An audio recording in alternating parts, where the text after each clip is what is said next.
would work. But that's not just all. That's not what it is. There is also a tendency that he has capitalized, I'm just saying alleged, has capitalized on the discipline of the former coach who was sacked in January to make the players understand and believe in what they are doing. For instance, when Ruben Amorim was coaching Manchester United, claims say that the players had more close man marking. They had more man-to-man marking than they had that Michael Carrick had. And looking at that match yesterday, of course, Newcastle were 10 man down from the first half, almost at the end of first, despite in the Europa League next season. I can tell you for a fact that top 4 English Premier League guys, there's a problem now because the games are very, very tight. Looking at Chelsea too yesterday, Chelsea had to win Aston Villa by 4-1. And that was not what anyone was expecting, because remember, in one of the commentaries, I told you guys that Aston Villa will not remain in that their position. They will go, or so clubs like Liverpool, you would see how much they will want to, get that particular spot and get it going.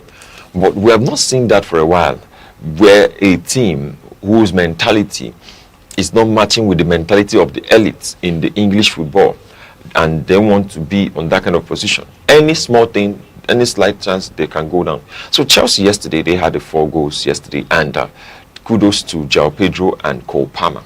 João Pedro, since the arrival of this coach, has proven to be a monster striker. He has also registered assists and has scored himself out. Imagine having 16 goals in a season. Imagine having 16 goals in a season so far as of March 4th, 2026. He has had 15 goals, 16 goals, of course. And looking at his performance, you could say that this guy is going somewhere. I mean, coaches come into teams and they liberate their players. They liberate the players they want to liberate, and they bring in the person they want to bring in, and they, make it look as if the other person that was being coached, that was coaching the team before, they are not doing well. But looking at João Pedro right now, he is really, really on fire. And I would say kudos to the whole team. Kudos to Chelsea for winning Aston Villa, and kudos to Manchester City too for having that draw with Nottingham Forest, and kudos to Arsenal for still maintaining their league position and their league title, and what we could call an advancement to the last day. Yes, that is where we're going to take it from. That's where we're going to cut it from this edition of Sports Extra here on Aneke TV. And I want to thank you also for joining us in the sports news. Thank you very much. All right, thank you very much for that sports update. We'll go on a short break, and when we return, we'll bring you the business landscape. Every second, the world changes, markets rise, leaders speak, stories unfold. To keep up, you don't just need news, you need clarity, you need speed, you need perspective. Bank of Nigeria reported a slight contraction in broad money supply to 123.36 trillion naira in January. Meanwhile, the CBN hiked 364-day Treasury bill rate to 16.73% to more popular liquidity. And then speaking to the appointments from Mr. President has equally gone a long way to help to shape the business landscape as of yesterday. And then we'll look at the energy and commodities. We'll know that a lot of the activities in this area are being shaped by the Middle East crisis. Yeah, Middle East having a Middle East effect, given there's a surge in fuel price. And then we saw that Dangote refinery equally is adjusted its gantry price, as he said to be, rising to be based on the rising international crude cost. Remember that Bonny Light hit $84 per barrel. And then quickly we'll run to the Nigerian stock market, where we'll give you a highlight of the Nigerian stock performance. And then we told you that the All-Share Index ASI shared 0.08% to close at 196,463.22 points, while market capitalization decreased by approximately 91 billion to settle at 126.10 trillion naira. And when you move to the gainers chart, you see that they are being led by Premier Paints, which closed trading at 12 naira 10 kobo, making a positive adjustment of 10%. You look at Fortis Global Insurance, which closed its trading yesterday at 101 naira 24 kobo, to make a positive adjustment of 9.73%. And then the last on this top 5 losers chart is Custodian Investment, which closed trading yesterday at 70 naira, making a positive 6.0% adjustment. And on the chart of losers chart, yes, the losers table, we are seeing Dangote Sugar, closing in the dip. Yes, the deepest of the dip of a minus 10%, closing his book at 74 naira 70 kobo. We see Jaiz Bank closing equally in a very big dip as well of a minus 10% negative adjustment, closing at 10 naira 80 kobo. And then we saw Union Dye Consult, which is traded as Union Dicon, closing at 14 naira 95 kobo in the dip of 9.94%. And the last on this roll is HM Call, which equally closed in the dip of minus 9.89% to close at 3 naira 92 kobo. And when you look at the the market's activity, you see that volume of shares traded rose to around 805.25 million shares, worth 38.42 billion naira in deals totaling 71,312. Yes, and then the most traded stock by volume remained Access Holdings, which led with over 46 million shares traded. And in terms of value, we see that Zenith Bank is holding its fort as well. And then moving over to the Naira performance, we can tell you that against the dollar, the official market, the dollar head is owned by closing 1,382 naira 65 kobo, while at the black market, or the street market as many want to call it, it closed at 1,385 naira to 1,395 naira. And against the British pound, the naira closed at the official market at 1,755 naira 40 kobo, as against the 1,760 to 1,775 at the street market. And looking at euro, the naira was able to make a steady stride at closing at 1,502 naira 15 kobo at the official market, whereas at the black market, the parallel market, if you want to, it closed at 1,505 naira to 1,520 naira. And that is it for our business update this morning at Aneke TV's from Aneke TV's business parlor. Yes, and that's all this morning. Thank you very much. And that's a wrap on this edition of Sunrise on Aneke TV. Thank you for waking up with us. It's always a pleasure having you. I'm Good Hope Chukuma. Thank you for watching. All right. And on behalf of all of us here at Sunrise at Aneke TV, we'll say thank you for watching. And keep watching till come your way same time tomorrow. I remain Uche Osai. Bye-bye.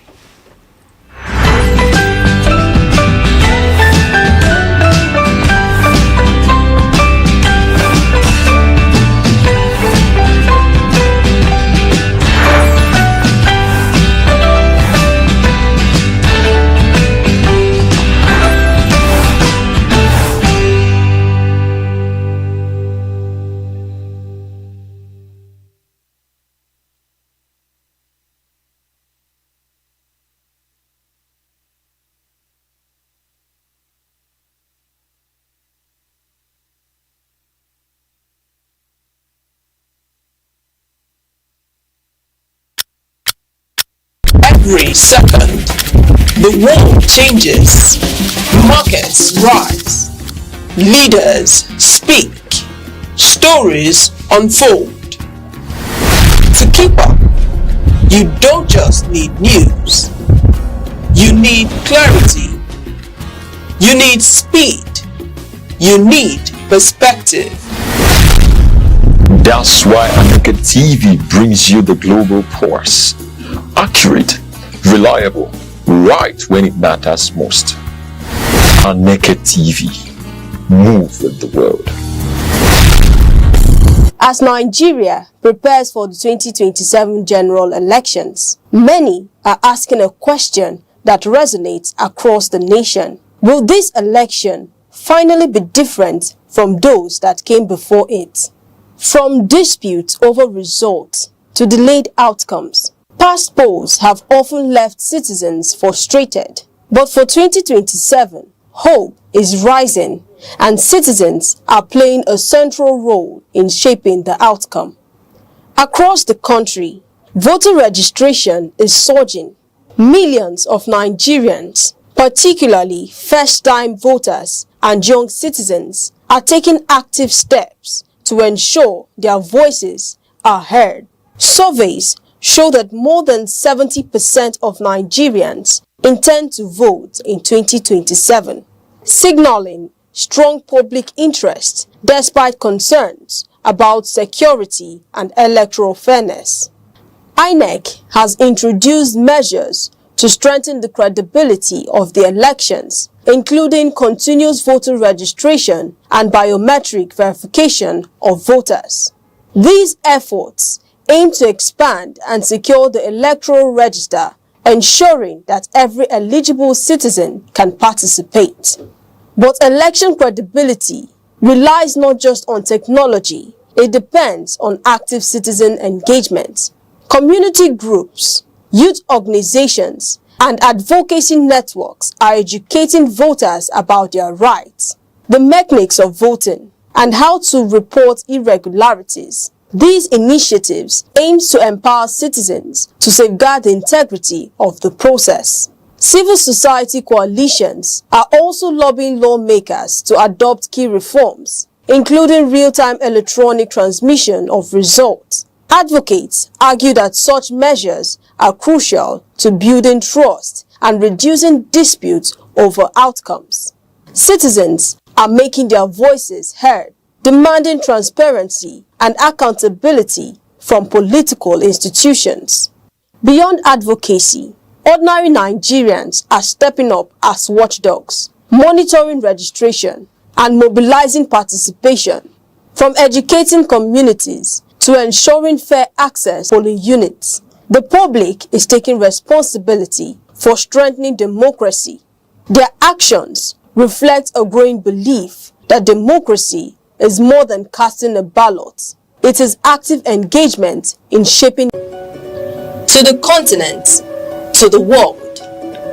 From breaking news to powerful stories, from business and politics to culture, lifestyle and entertainment, we inform, we inspire, we keep you ahead. This is more than television. This is your window to everywhere that matters. Aneke TV. Move with the world.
morning headlines before you step out, midday updates while you work, evening analysis when the day winds down.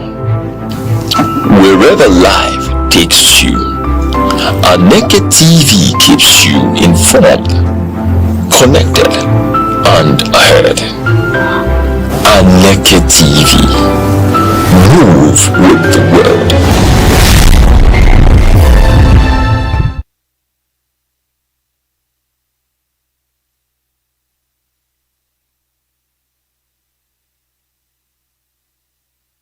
In the stories of ancient Greece, Achilles was more than a warrior.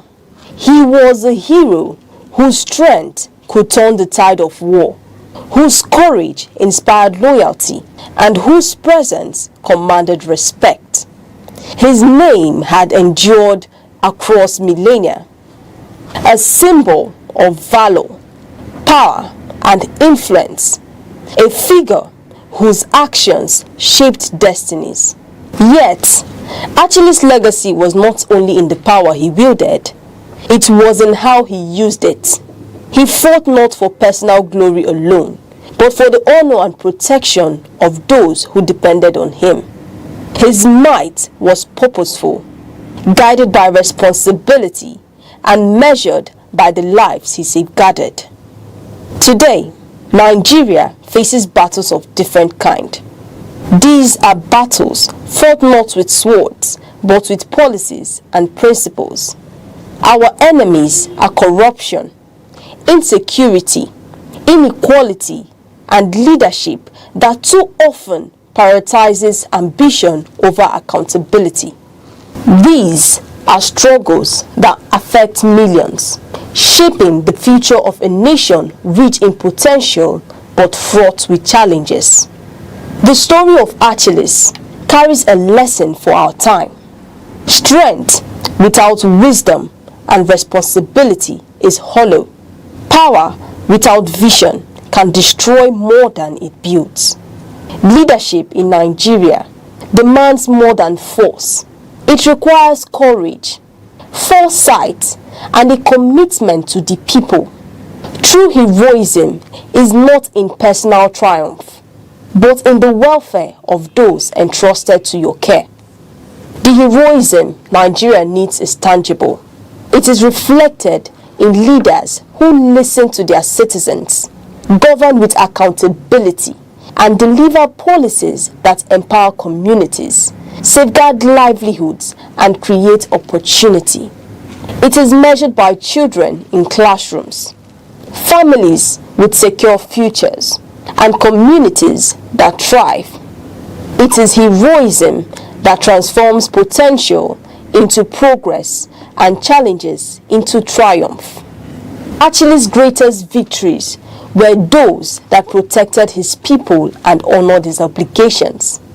Similarly, Nigeria's most enduring successes will be those that prioritizes its citizens, safeguard their future, and uphold accountable people-centered leadership. Strength exercised for the common good, rather than personal gain, is the truest measure of greatness. As the nation charts its path forward, the message is clear.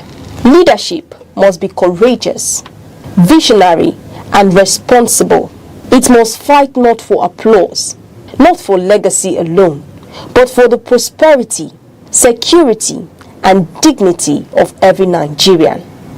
When strength is wielded for the greater good, it becomes enduring. When power is guided by principle, it inspires. When leadership is accountable, it unites. The chapters of Nigeria's destiny are still being written. Its future rests not in the triumphs of a few, but in the collective progress of millions.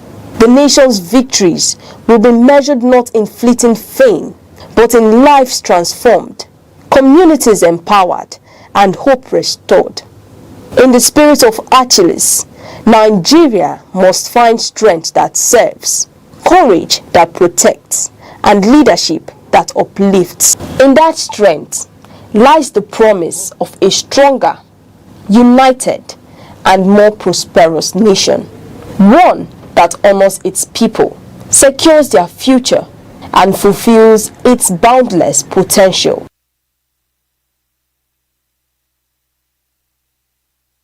Imo State unfolds like a living poem, a tapestry of memory, aspiration, and transformation.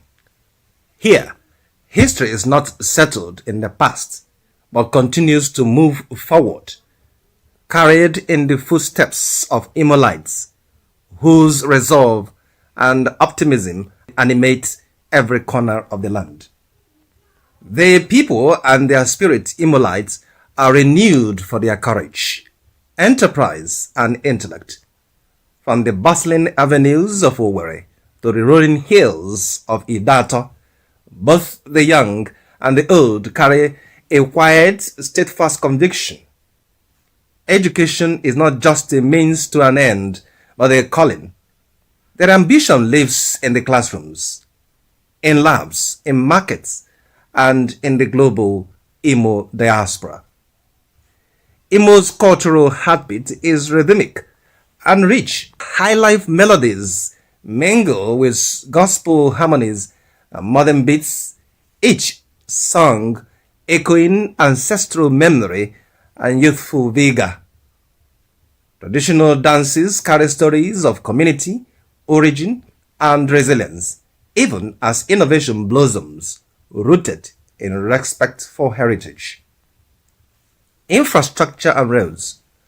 Under Governor Hope Uzodimma, Imo has undergone what many describe as a road revolution. The administration claims to have delivered over 120 quality roads within 5 years.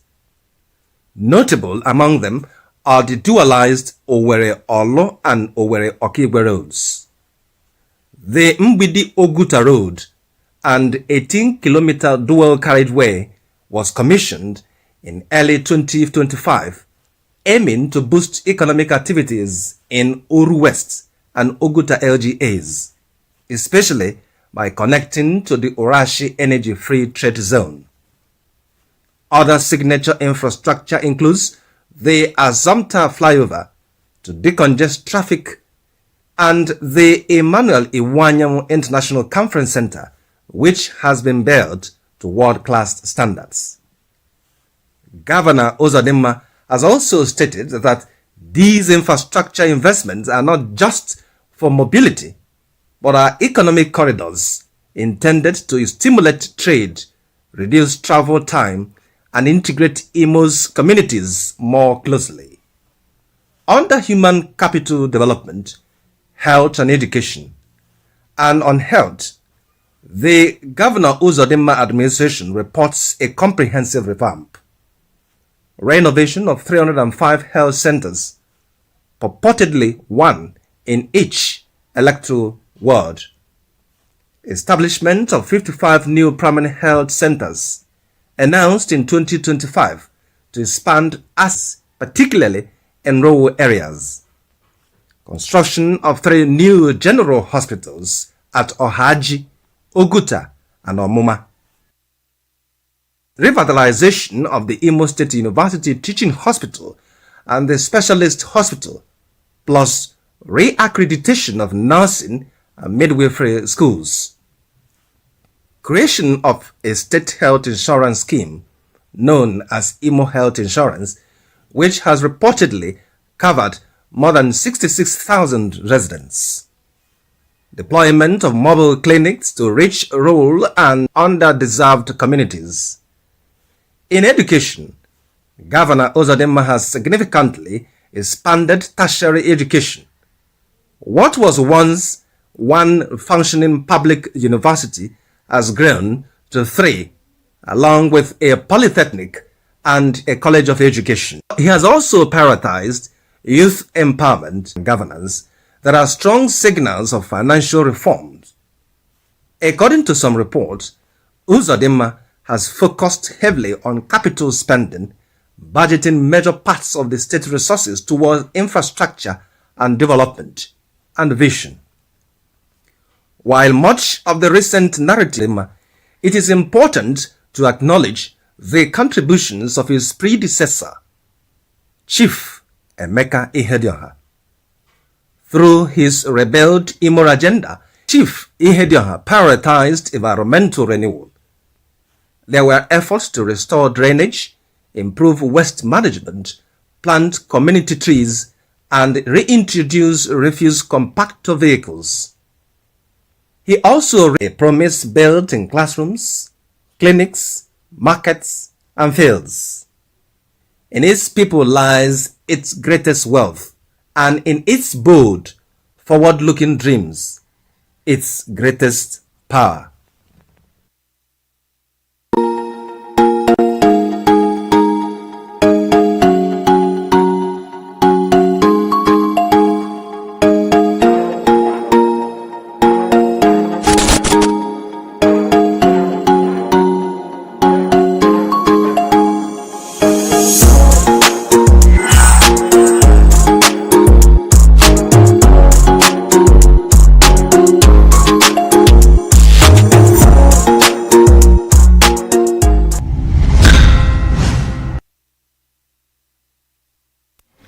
Many thanks for joining us on this special episode of The Insight. Remember, The Insight is that program where we bring to you political policies and issues helping to shape our nation.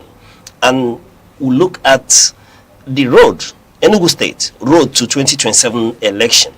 25 years ago, PDP dominance collapsed in a single stroke. And I take that again. 25 years of PDP dominance collapsed in a single stroke late last year, leaving Enugu State of unprecedented political flus.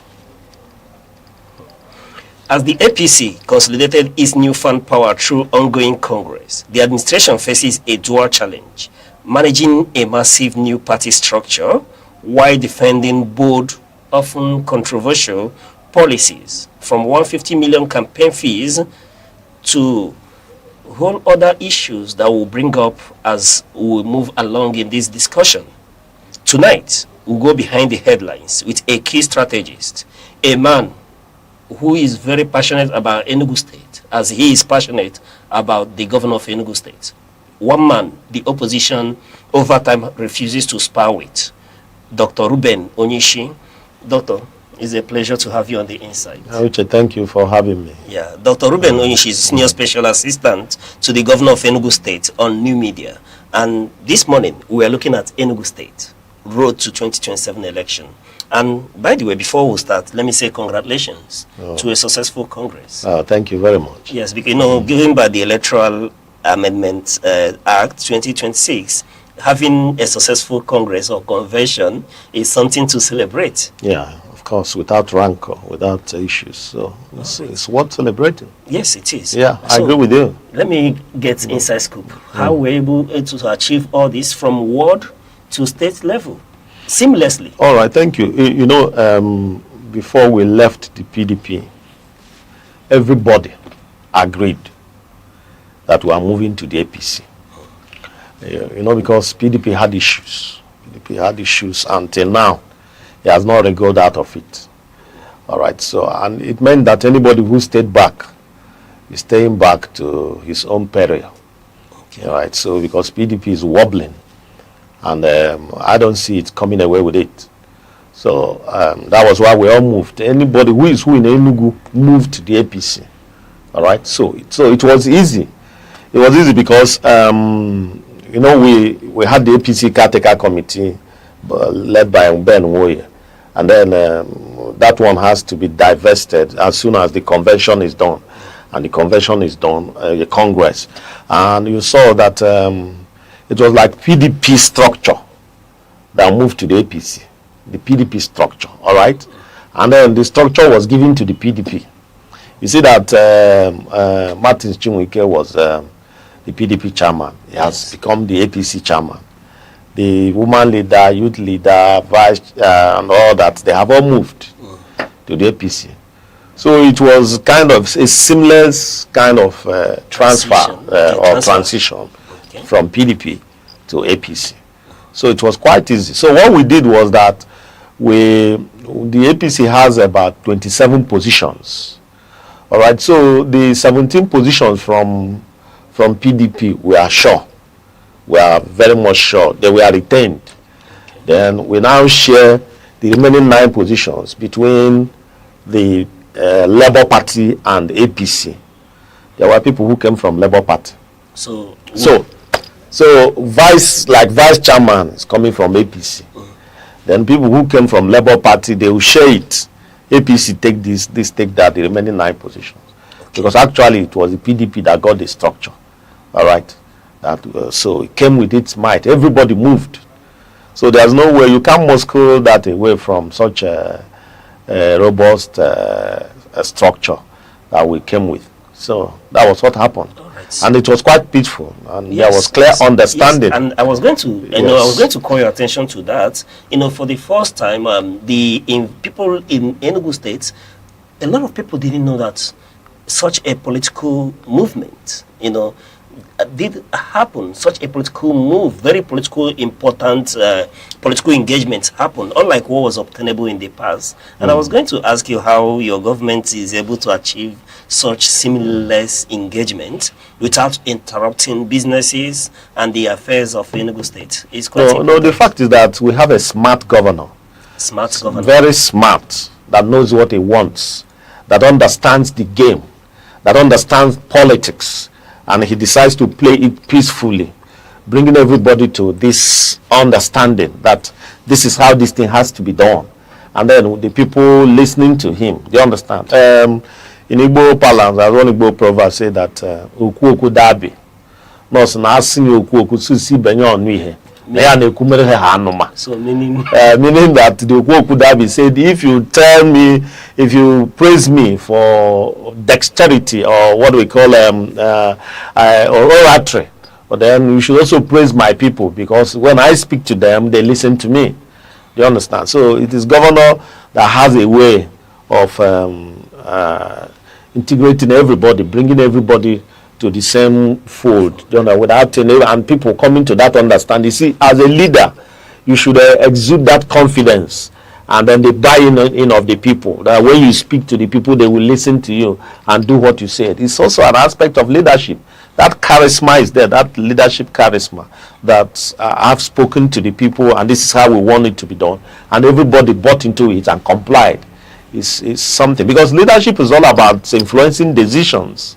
If you influence your decisions so that you will comply to what I said, that's leadership. And then you carry everybody along. That's leadership. It's about influencing decisions. About people. Decisions. Yes. Doc, you spoke to political dexterity, and I give it to you all. I give it to the old APC, the new PDP that is now APC. And we'll see that, yes, that PDP naturally is in the majority. But what do we do about the real owners of that structure that people will bet? Who is the real owner? The real owner, let me tell you, PDP came in with power and strength. And look at it, everybody in Enugu that has political capital moved to the APC. So the PDP structure moved to the APC. And more or less, whatever was there in APC was crowded out. The old APC was somehow crowded out. All right. But then we still have to contend them. Everybody has to, because before now, the Enugu was a PDP state. No other party ever did strike a heroic pose all right. So, but when we moved to the APC, we moved with that structure. It was like the structure overwhelmed whatever that was there before. You understand? It was like, a heavyweight kind of structure that came into, and there was no way you could muscle it away. But then, the understanding, there is also this understanding. We had the former chairman, Ugabala. You understand? And then you saw how he was replaced by the from the national. He was replaced by Ben Woye's caretaker committee. All right, and before now, that the APC was more or less in trouble in Enugu State. Sullivan Chieme was under suspension. The former Senate President Kenan Namani was under suspension. Eugene Odo was under suspension, and all that. You know, there weren't that kind of there wasn't that kind of synergy. Okay, but when Mba came in with his leadership abilities, he was able to bring everybody, those who were edged out, those who were under suspension. The suspension was lifted, and everybody was brought into the fold. Do you understand? And then that Ben Woye caretaker committee more or less transitioned, or let me say bettered the Congress that saw to the emergence of the present leadership of the APC. So what we have is more like, PDP has moved. PDP has moved, but into APC. But what we have now is a structure that cuts across the various divides, and also bringing the people, to this unity and synergy. That is one very good thing that the governor has done, and done effectively. Yeah, there's no doubt about that, because we saw people, everyone coming in to stand and sing on your mandate. Mm-hmm. It was so everyone. It was a very glorious sight. But let me step away from the script. Hanatu came the other time, and the minister was full of governor's praises. Dave Umahi was here, full of governor's praises. Tinubu himself was here, full of governor's praises. Poured the communes, even while he was still in the APC. Governor had not moved to the APC. So tell me, who would not want to identify with good things? The people you are talking about, Sullivan Chime, had before now, I think you played a clip of it the other day, when he was pouring a communes on the governor and praising the governor for exceptional performance within so short a while. Do you understand? The same thing applies to who is who in Enugu. There is nobody who cannot feel the impact of the Mba administration. We are talking about 3,000 projects unleashed within 2.5 years.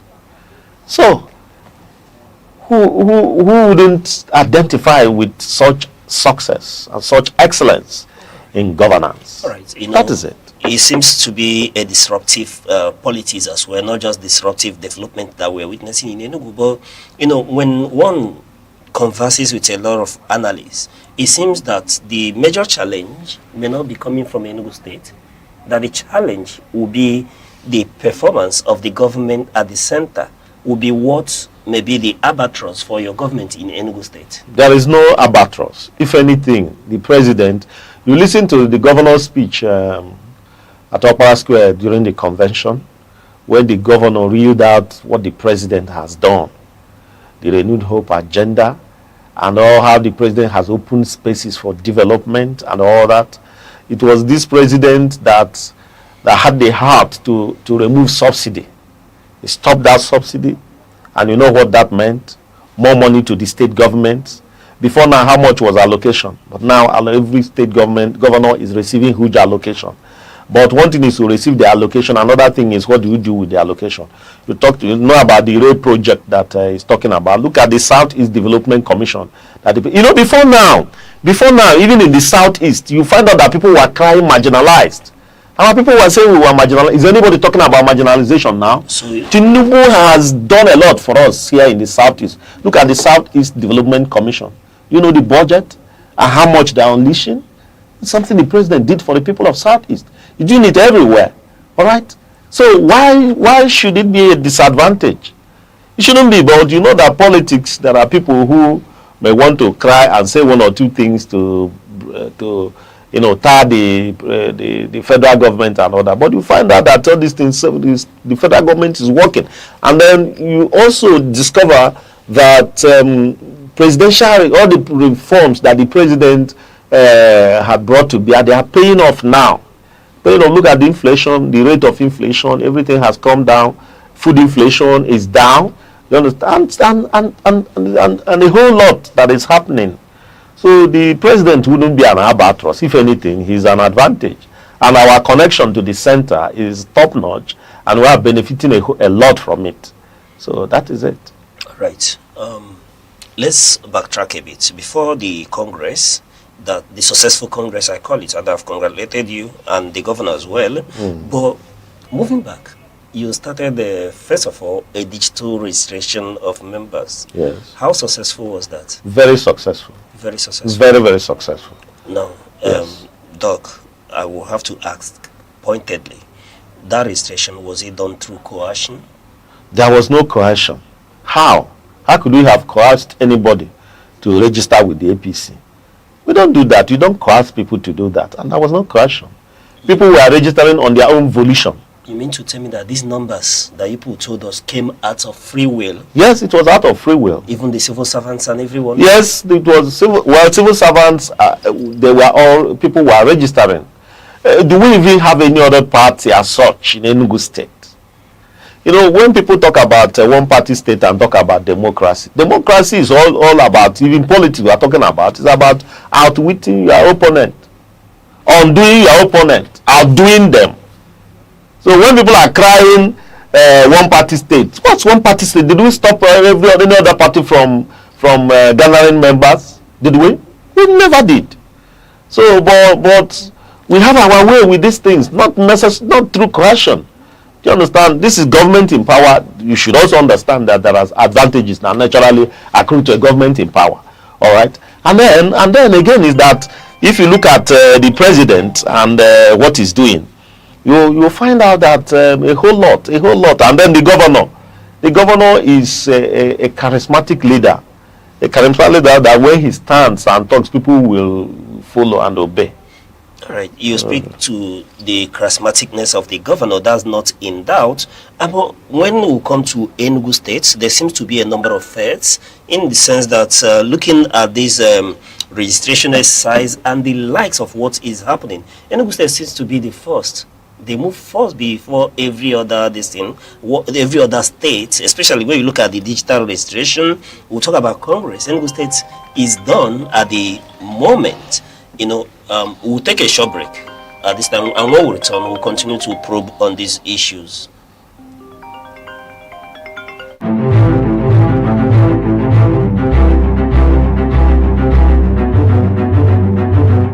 Morning headlines before you step out. Midday updates while you work. Evening analysis when the day winds down. Wherever life takes you, Aneke TV keeps you informed, connected, and ahead. Aneke TV. Move with the world.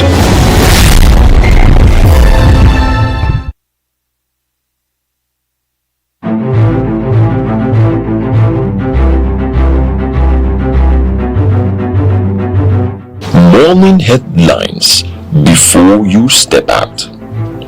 Midday updates while you work. Evening analysis when the day winds down.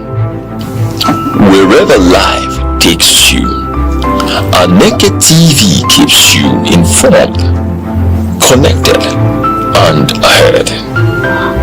Aneke TV.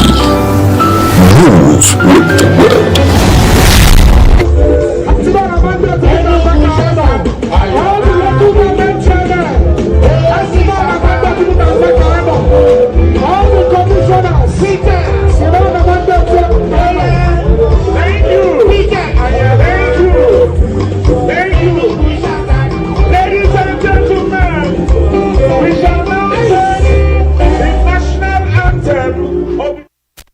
Thank you very much for staying with us. What a beautiful scene there, you know, seeing the governor marching in majestically on that Congress.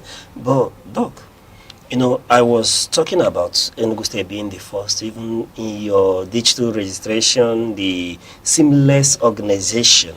You know, what do people have in store for Enugu people as regards this coming election? Because it seems that people are well prepared ahead before even Aneke is setting the timetable. Well, you see, these things go hand in hand. The performance of the governor. It's like everything about the governor is excellent. excellence is the hallmark of all that he does. Because when we are looking at politics, as it were, you find out that we are not leaving anything to chance. Just do the needful. It's like everybody is upbeat. Do what you are supposed to do. You understand? And it is with that same spirit of, when the governor won our award the other day, he dedicated it to his team. You understand? So the governor has made all of us to be the political team, the delivery team. Every bit of everyone is on their 10 toes. You understand? Working, doing the right thing at the right time, getting it right. Governor came with entrepreneurial, spirit into governance, and they found out that it is because the way we work, the way everybody within the team works, you are supposed to, you see the result before you even start. You see the result. So the result is the target, and it must be met. Do you understand? The target must be met. So the structure, the deliverables, all these things go hand in hand. So all the preparations, nobody's leaving anything to chance. That's what we are doing. So if you're a team leader, you already know what to do. You understand? And then there's also feedback. When we get this feedback, we look at it and see, look, why are you not getting this thing right? Get it right. Do this, do that. So that's how we are moving. Okay. Well, let me ask, going into 2027, will you be surprised to see challenges? Definitely, this is politics. And we are prepared for anybody who is coming to challenge. Because anybody who is coming to challenge us, it will be difficult for the person. It will very, very it will even be tantamount to wasting one's efforts and perhaps resources. What would you say that? Yes, because what are you coming to do? Do you think that the Enugu people will, after seeing what Mba has done, will vote for any other person? Is it possible that Enugu people will vote for any other person? It has 2 years. The governor has 2 tenures. And these 2 tenures will enable the governor to complete most of the projects that are ongoing. I said about 3,000 projects, some completed, ongoing, some ongoing in Enugu State. And you are coming to do what? To challenge a working governor to do what? Who will listen to you in Enugu State? Nobody will listen to you. The governor has made us proud. Has made everyone in Enugu State proud. Enugu State is arguably, in fact, as a matter of fact, Enugu is the reference point of performance anywhere in Nigeria. When you talk about anything good, you talk about Enugu State. Right. Under Mba's watch. Right. So are we going backwards or are we going forward? Okay. There's nobody who is coming to challenge him, but anybody who is coming to, what people should do is wait for 2031. 2031, yes. That's when you will now come. Anybody who wants to challenge will come and present what they want to do. But not this one that is performing extraordinarily well. Mba is far above average. All right. Excellent. So what are you coming to do? All right. Anybody who is coming will just be wasting their time, wasting their efforts, wasting their money. Wasting their money. That is what it is. Doc, when we listen to But it is politics. Let's come and try. Doc, when we listen to you talk about Enugu State and Governor and what he's doing, we want to dance, away from what I believe in that is beyond what we're witnessing. But let me, take you back. The opponents, they argue, and a number of times, and rightly so, they cite examples that your government, speaking to Enugu State in particular, that people are making it difficult for the opposition to participate. For example, they cite the ENSA 150 million naira barrier to advertising and publicity going towards that campaign. They say that 150 million may be such homogeneous amount for political parties to pay, especially given the smaller political parties, that individuals that don't, that have not occupied political offices or do not have access to wealth may want to utilize to pitch their policies and ideology to the people of Enugu State. Okay, thank you. This ENSA fee, I think I've talked about it ad nauseum. The only thing is that perhaps I've not discussed it here on Aneke television. But Doc, sorry. All right, but no problem. No problem. So we'll do that. I will tell you more about that. Okay. The thing is that talking about stifling opposition, No. There's nothing like that. Nobody wants to stifle any opposition. But this fee, you see, ENSA is established by law, and the law empowers ENSA to fix such fees. ENSA regulates outdoor campaigns and advertisement. That's what they do. You recall that in Anambra State during the election, they fixed fees for outdoor advertisement for individuals, 50 million. So if we were driven by revenue, we should have fixed 50 million for individuals. Do you understand? We should have fixed 50 million for individuals, and as individuals, by the time 3 persons pay, that's 150 million, isn't it? And more people will pay. But this plastics is quite very difficult. Do you understand? So you have not thought about the health implication of that. These little things, the little foxes that beset us, we don't take them into account, but they constitute humongous environmental and health hazards to our people. People are having tumor and all that and cancer. Do you know how they get these things? We don't care because we don't look at environment. We feel that anything could be done in the environment, and then we just leave it like that. Man lives with the environment as he works with it. Okay, if you don't take care of your environment, the environment will take care of you, and taking care of you might be in any dangerous way. So if after desecrating the environment with outdoor campaign and all that, government will have to do something about it to mitigate the hazardous effects of environmental pollution occasioned by outdoor campaigns. So we need to clean it up. Okay, so it is from this fund that provisions will be made to clean it up, to mitigate, dispose of them, and do it in such a way that it doesn't constitute a harm to the people. All right. So this thing people are saying stifle opposition. No opposition is being stifled because the opposition, we didn't touch radio. Radio is there. We didn't touch television. We look at social media. In fact, everything now has been moved to social media. Even after interviewing me now, where do you push it? Social media. You're on YouTube. You're on Facebook, isn't it? And all right. and though you speak believably about this. Yes. When I interact with the opposition, they are still scared that there may be policies that will affect. What are the policies? That's no. It's not about stifling opposition. It is just about regulation. About regulation. Yeah, we need to regulate these things. We need to regulate the environment.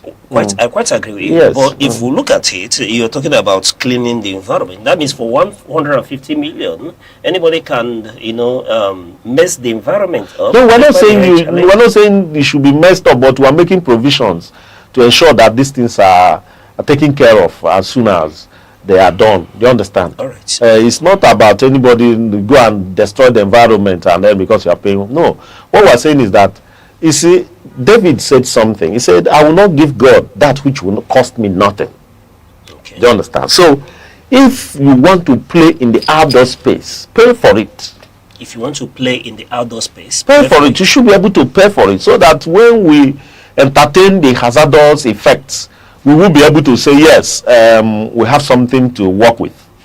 Okay? So, Doc, if we look at this, if you want to play in the outdoor space, pay for it. But yes. One may argue that this... Or go elsewhere and play. There are other places where you can play. No, but this is Enugu State. Yes. And what we're asking again is that so many people view this as double taxation. Which one is double taxation? Being that the political party will pay and individuals at the end of the day will have to pay for the billboards and the... individuals will no longer pay anything. Once you pay that. No longer pay anything. Yes, now. So are you not a party? Would you have independent candidates in Nigeria? So once the party pays the one, that's it. It covers all the But Doc, yes. If we take a look at it, given the Nigerian economy, is 150 million not too much? Excuse me. If you look at it and the how much political parties charge aspirants, then is what they charge not too much? They charge a whole lot. A candidate may be asked to pay 200 million. So, Doc, what you're telling us is that when they collect money, Doc, the political parties are rich. No, but Doc, what you're saying is that when you proceed with the governor and the agencies, you wouldn't advise that they look into. No. What we're saying, this is ENSA fee. This is the fee that ENSA has placed. Now, political parties can negotiate it. Is there anything that is non-negotiable? You see the pains you're going in our hands, the media, you've spoken in the radio, other televisions about this, yes, and we are still grilling you about this. And looking at the challenges that your party will face as we journey into 2027, these are one of the major issues that the opponents will thrust up. The opponents will always thrust up issues. They are looking for issues to trap up. They are looking for any little thing to magnify. That is what the opposition, that is also their own way of playing politics, and we recognize that. Do you understand? So we are not surprised that the opposition will come up with this and that, but when they come up with it, we deal with it. We are not really bothered about what they will come up with, because opposition will always be opposition, and the opposition always clutch at the straws. Most of the things they talk about, they are frivolous, but they will amplify it. There was a time they were talking about tax. They were talking, anything you do, they will talk and talk. And when you look at this stage, you find out that there are no issues there. But they must talk, because that is why they are opposition. And opposition, fortunately for opposition in Enugu that has been crowded out, they are just at the edges. And they are trying to push in and all that. So you expect these things. That's politics. That's the beauty of politics. All right, these things should come up. Doc, but expectedly, part of the people that have been crowded out are still former members of the old APC, and we'll see that some of these people are suffering from trust deficit, being that they fear that now that you've crowded them out, they may stand to benefit nothing going into 2027, and they seem to constitute part of the opposition within. So if you, we don't have opposition within. It's very important to note that vocal opposition. We don't have opposition within. Anybody who is playing opposition is without. We don't have any opposition within. I want to make it clear. Mba has united everyone, and we are cohesively one. So, but if you say you are opposition, which I don't even know where they are playing the opposition from anywhere, But if you say you are opposition, good and fine. If you are in PDP, if you are in Labour, if you are in any other political party, but at the end of the day, all these political parties will still adopt the governor as their candidate. That has always been the case. All these other political parties will adopt the governor as their candidate. Right, if they adopted the past administration, and how much more this one that is performing extraordinarily well. Okay. So they will still adopt the governor as their candidate. Doc, what you're telling me is that you are not worried for the likes of Ugochukwu Agbala. Even Ugochukwu Agbala is with us. You are not worried that they may seem that they may stand not to benefit much from the. How are they not? What do you mean by benefiting much? Ben Woye was a caretaker chairman of the party. Now a new person has emerged. Yes. Where and how are people going to handle people like him? This is Ben Woye is not an opposition. He's a member of the APC and a former caretaker committee chairman. So he's a stakeholder in APC.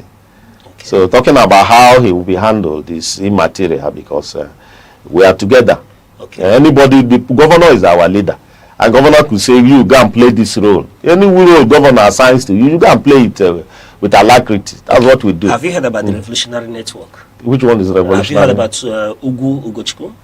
Ugochukwu. Have you heard about him? These are people who are beginning to align with other parties. So that what will happen? Ready to be a challenge to your party going to 2027. Please, can we talk about something that is more important than this? You do not see the opposition as being that important? Okay, let's look. That's the beauty of democracy. Let's look at another stumbling block en route to 2027. Stumbling block? We haven't got any yet. No, speaking to part of the things you cite as being beneficial, or the things that's been done, one of them is the issue around taxation in Enugu State. Why we cite that your government is performing? Yes, nobody argues that part, that you are performing, but the issue of taxation is one of the factors opposition stands to make as we go into 2027 election, Doc. Are they still talking about taxation? Sure, it's definitely coming up. Nobody is talking about that, because we have explained that ad nauseum, and we have shown that the opposition is just using that to see how they could, leave the edges. The fact is that there is no over-taxation in Enugu State, but the fact is that people have to pay their taxes. So when the tax net was widened, so which means that those who weren't paying before are now paying. Nobody loves to pay tax, like I always say. Even our fathers those days, You see our father, everybody will be running. Why are they running? They say, no talk. No talk, that's tax. Nobody wants to pay tax, especially in this our climb. Nobody wants, and that's people are running. So when those who are not paying before are asked to pay, they will not find it, they will not be happy. Nobody who wants to part with money. But unfortunately for them, tax is government source of revenue, with which we do all this work. Nobody is asking how this humongous work that governor is doing, how is he getting the money?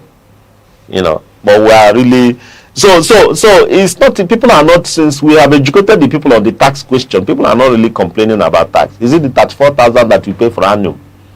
Is it that is too much? That 4,000 per annum? So it's nothing to write home about. Nobody is to complain. And then in the land administration, we are talking about 60% reduction in tax. 60%. That's much. Okay, because the government set up a committee to look into tax issues. And then there is also a legislation that is ongoing now in the I think it has passed second reading, the harmonization of the tax in Enugu State, so that there will be no more double taxation. You understand? Everything will be harmonized into a single unit. You just pay it, and that is it. There is a law backing it up that is the House of Assembly is coming up with. All right. So thank you very much, Doc. I know you've spoken to the harmonization and balancing interests of the old APC and the new entrance, you know, the crowding out of people in APC. But let me ask, you know, 2026 becomes a very important year going to 2027. And let me ask, what are Enugu people expecting from the governor now that we've seen that APC in Enugu State have sang on his mandate, they stand, and you convince us that there's no opposition? So what are we expecting from the governor now that we suppose his mind is settled? He's not, you know, part of the governors who will be running around wanting to find a way to get back to their seat. So what are we expecting going forward? What we're expecting going forward is work and work and work. The governor is focused on the deliverables, and every day he's coming up with, okay, there is even another company that is coming up now, the investment that is coming up now in Enugu State, about 350 megawatts of electricity is going to be generated through coal. Do you understand? That's another project that this government is bringing to bear. And the thing is about this governor is that while you are just thinking about the one he has done, you don't know that he has even gone ahead to do more. Okay, so we are expecting a whole lot. We're expecting that, you see, if you look at this year's budget, you find out that there's provision for smart secondary schools in the 17 local governments. And this smart secondary school is like a mini university. So we are expecting their completion. We are also expecting that when we talk about the technical schools, you saw what the governor did at GTC. GTC is like a university. And this thing is going to be replicated in the remaining seven state constituencies. Sorry, federal constituencies in the state. Do you understand? The 7. The same prototype, exactly what is done at GTC. I don't know if you have been there. That is what is going to be replicated. Yes. We are also expecting that the transport terminals will be built in Four Corner, Ogo, Obolafo, Udi, and all these places mentioned. These are the expectations. We are also expecting that more 14 aircrafts will be added to the fleet we already have. And by so doing, Enugu A will now be able to ply the whole world, Europe, America, and all that. We are expecting the completion of the Enugu International Hospital, making Enugu the medical hub where treatment of those treatments we seek abroad will be done here in Enugu, be it cardiological, be it oncology, be it any ophthalmology, any case, such serious cases will be handled here. We are expecting the completion. We're expecting the completion of the ICC hotel. It's a 5-star hotel. that will also help in the transport system, because they go hand in hand in terms of the value chain. Because people who come into Enugu, because we're also expecting the incoming of about 3 million persons in Enugu. And you know, when 3 million come into a place, you know the effect, the economic effect. Because those people will eat, those people will shop and all that, and it will virtually affect. So what government is doing, ultimately, what we are doing is to jig up the GDP of the state to that $30 billion economy, and create a robust economy in the order of Lagos, the order of River State, to make Enugu one of the 3 subnational big economies in Nigeria. That's what we expect. A whole lot of expectations. All right, so that by the time we are through, the people of Enugu will know that there was a governor. I've always said it. They will say, when you say, hey, any governor, you will mention Mba as one governor that has brought tremendous impact to bear in the state. Right. Those are the things. All right. You speak so eloquently about Enugu State, about the governor and the things he does, but let me crave your indulgence. You know, when you talk about a thriving economy, when you talk about the things you want to do and the things you're doing, people want to be reassured in terms of security as well. Well, security is something. Why is anybody not reassured? We're already reassured. Why wouldn't you be reassured with the creation of the DRS?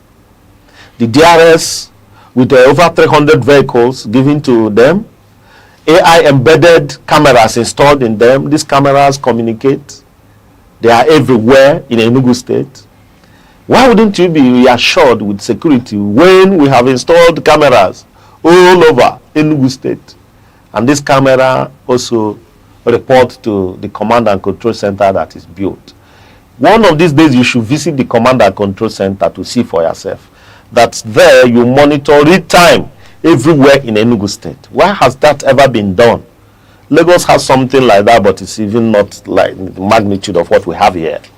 That's security. And then more, we have the Enugu State Security Trust Fund that is asking everybody to contribute to it, because they will do more.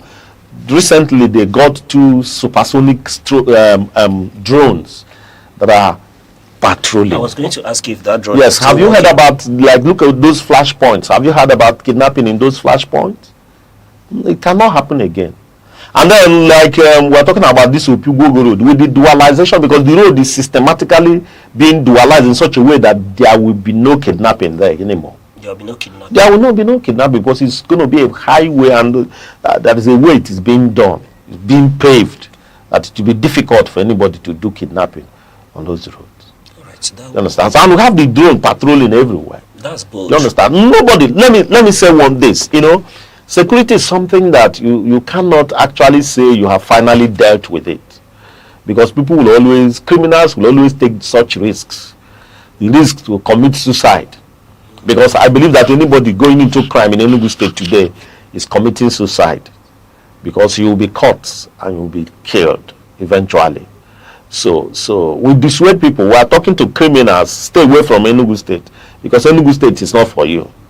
Because whatever you do, you are being monitored and you'll be caught.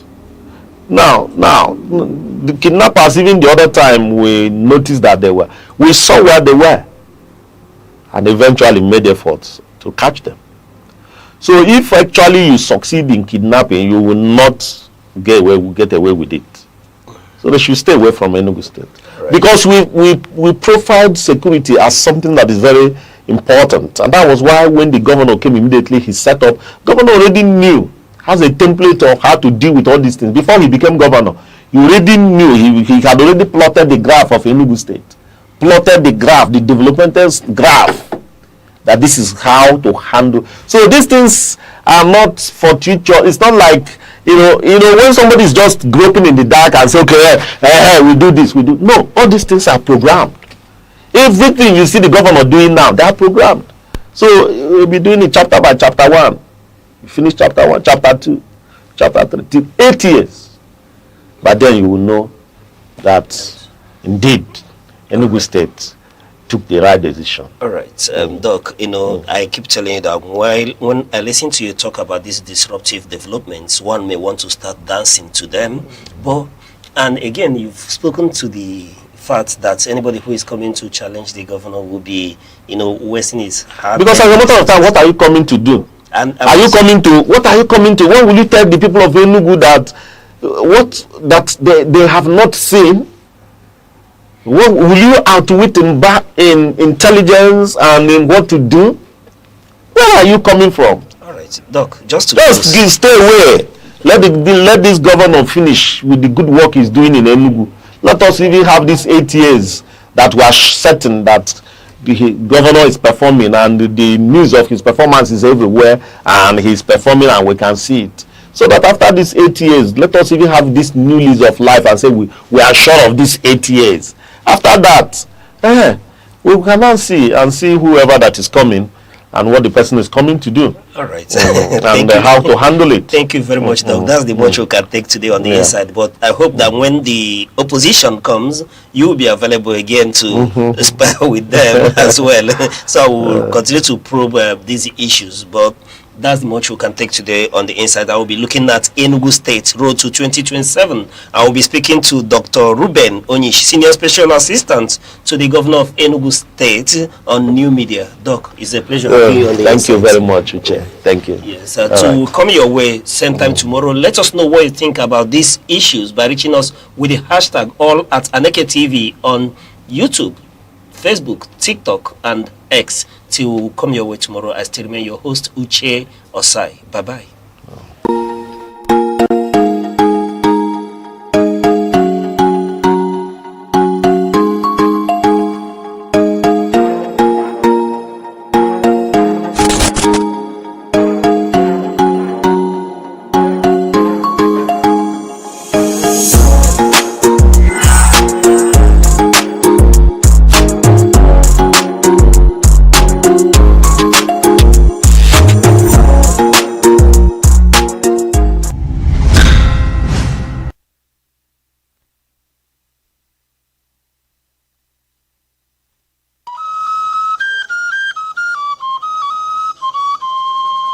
Need ad replacements, coverage for events, or the latest news stories?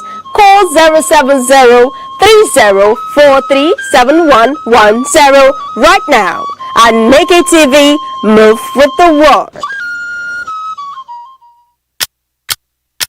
Every second, the world changes, markets rise, leaders speak, stories unfold. To keep up, you don't just need news, you need clarity, you need speed, you need perspective. That's why Aneke TV brings you the global pulse. Accurate, reliable, right when it matters most. Aneke TV. Move with the world.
Good afternoon and welcome to news across the country on Aneke TV. I'm Good Hope Chukuma. Headlines. Federal government reforms solid mineral sector to boost global competitiveness. Bauchi State Police commences screening for constable recruitment. Details of the news. The federal government says it is repositioning Nigeria's solid mineral sector to align with the continental framework of the African mining vision in a bid to strengthen global competitiveness and attract responsible investment. Permanent Secretary of the Federal Ministry of Solid Minerals Development, Farouk Yusuf Yabo, disclosed this in Abuja during a validation workshop on the implementation of reforms in the mining sector. Yabo explained that the reforms are aimed at creating a strategic integration platform that promotes transparent governance, credible geopolitical data systems, fair financing mechanisms, and strict environmental compliance for mining operators. Director General of the Mining Cadastre Office, Obadiah Simon Nkom, described the validation process as a milestone in Nigeria's mining governance reforms, noting that sustained regulatory improvements will position the country as a major player in Africa's mineral economy. The United States mission in Nigeria has temporarily closed its embassy in Abuja to return public services following security concerns linked to possible protest in the Federal Capital Territory. In a public notice issued Thursday, the mission said the embassy would remain closed until Monday, March 9, 2026, while visa interviews and American Citizen Services appointments scheduled for the period have been rescheduled. The decision follows demonstrations in parts of Abuja and several northern states by members of the Islamic movement in Nigeria expressing solidarity with Iran over reports surrounding the death of Iran's supreme leader Ali Khamenei. The U.S. mission advised American citizens in Abuja to monitor official communication channels for updates and urge visa applicants to check the Visa Navigator platform and their emails for new appointment dates. Suspected insurgents linked to Boko Haram have attacked Ngoshe community in Goza local government area of Borno State, leaving several casualties and residents displaced. Security sources say the attackers stormed a military formation in the area in the early hours of Wednesday, engaging troops in a gun battle and setting parts of the facility on fire during the raid. The Borno State Police Command confirmed the incident, stating that although security forces eventually repelled the attacks, some civilians were reportedly killed while others were abducted during the attack. Many residents have fled to nearby Polka town for safety as security operatives intensify operations in the area while authorities continue efforts to locate missing persons and restore normalcy. The Nigerian Senate is proposing amendments to the Banks and Other Financial Institutions Act to strengthen regulatory oversight of the country's rapidly expanding financial technology sector. Chairman of the Senate Committee on Banking, Insurance and Other Financial Institutions, Mokhail Adetokunbo Abiru, stated this during a public hearing on fintech regulation in Abuja. Abiru said the amendment would empower the Central Bank of Nigeria to designate major digital financial platforms as systematically important institutions subject to stricter regulatory supervision. The Senate also called for stronger legal measures to curb fraudulent investment schemes following losses recorded in the collapse of crypto bullion exchange, widely known as CBEX. The House of Representatives Nigeria has expressed support for the nomination of Taiwo Oyedele as Minister of State for Finance, describing the appointment as critical to improving capital budget implementation. Deputy spokesperson of the House, Philip Abese, told journalists in Abuja that the appointment is expected to address delays in capital project funding and outstanding payments to contractors. Lawmakers noted that several ministries, departments, and agencies had earlier informed the National Assembly of limited capital releases despite approved allocations in the federal budget. They expressed optimism that Oyedele's experience in fiscal policy and tax reform would strengthen transparency and efficiency in Nigeria's public financial management system. Speculation is mounting over a possible defection of Dauda Lawal, governor of Zamfara State, from the People's Democratic Party to the ruling All Progressive Congress. Political observers link the development to the leadership crisis currently affecting the PDP following disputes arising from the party's national convention held in Ibadan in 2025. The convention produced Tanimu Turaki as national chairman, but the outcome has been challenged in court, creating uncertainty within the party's leadership structure. Governor Lawal has maintained that his political decision will depend on the outcome of ongoing legal proceedings regarding the illegitimacy of the party leadership. Governor Alex Soti of Abia State says ongoing infrastructure projects are aimed at transforming Aba into a major commercial and investment hub. The governor made the statement while receiving members of the Aba Sports Club 1926 during a visit to Government House. Oti highlighted the construction of the Radisson Blue Enyimba Hotel as a strategic project designed to enhance hospitality, infrastructure, and attract international business activities to the city. President of the club, Aneke, pledged support for the government's development agenda, including plans to upgrade sports and recreational facilities to complement the expected growth in tourism. The Anambra State Ministry of Health has intensified surveillance measures across the state following a surge of Lassa fever cases in neighboring states.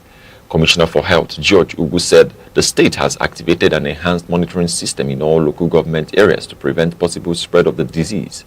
Health facilities have been directed to implement strict patient triaging procedures, establish isolation areas for suspected cases, and maintain heightened clinical vigilance.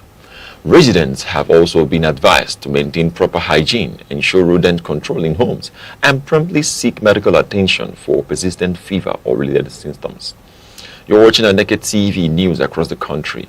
Remember, you can follow us on Facebook, X, Instagram, TikTok, and YouTube, all at Aneke TV. Now a quick reminder of major developments in the news. Federal government reforms solid mineral sector to boost global competitiveness. Coming up shortly, Bauchi police screening for constable recruitment begins Monday, March 9. We'll be right back.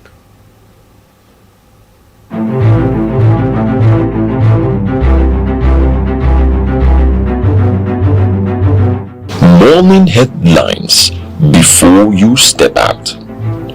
Midday updates while you work. Evening analysis when the day winds down. Wherever life takes you, Aneke TV keeps you informed, connected, and ahead. Aneke TV. Move with the world. Welcome back. The Bauchi State Police Command has announced that the screening exercise for police constable applicants will commence on Monday, March 9, 2026. The month-long exercise will hold daily at the Police Training School, Bauchi, for candidates of Bauchi origin who completed online registration. Applicants are required to print invitation slips from the official recruitment portal and confirm their screening dates.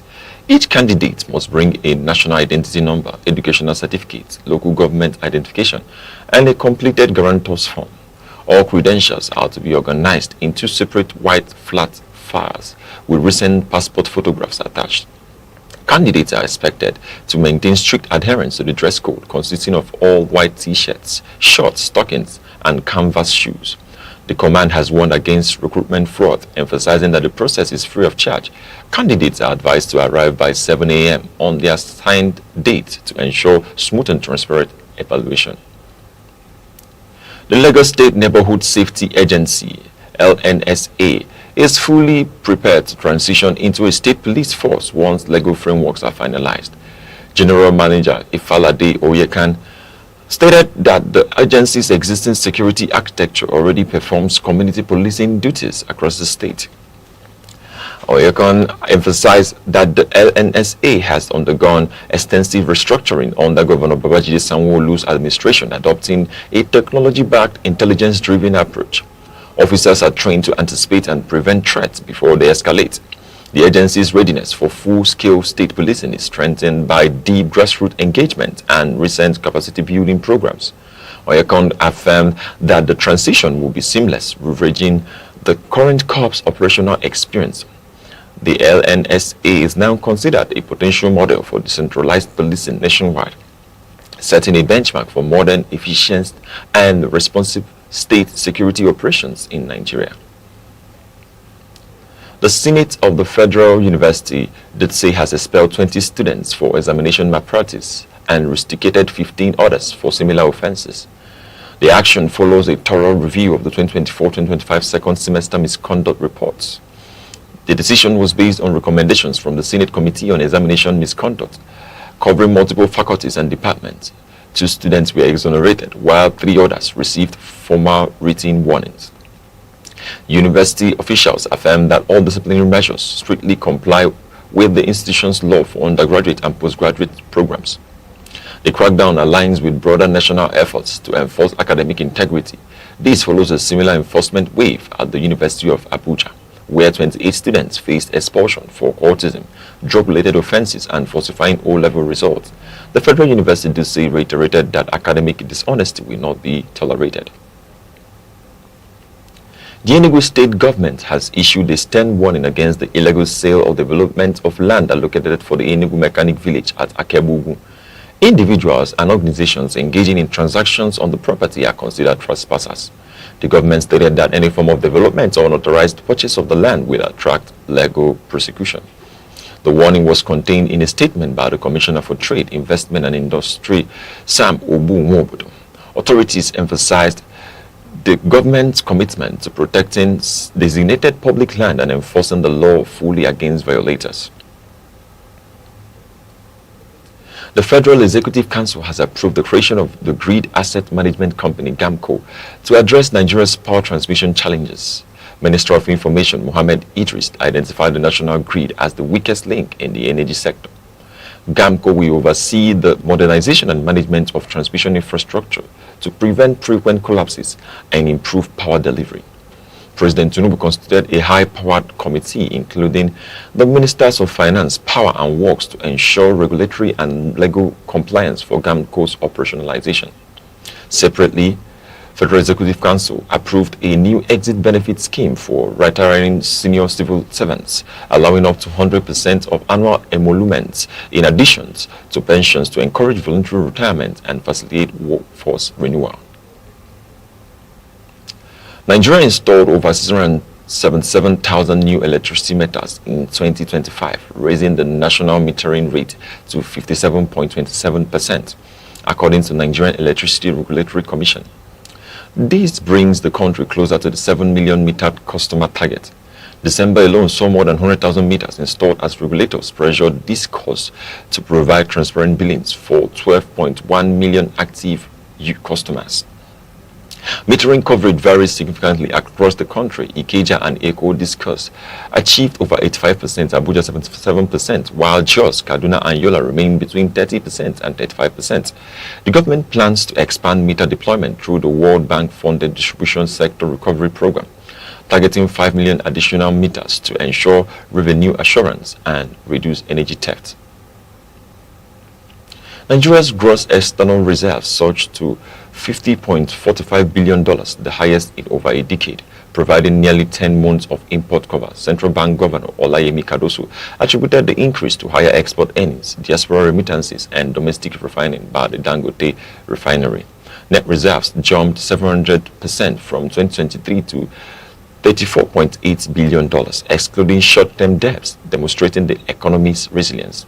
The Naira responded positively, ending February 2026 at 1,368 Naira 68.50 per dollar, reflecting improved stability.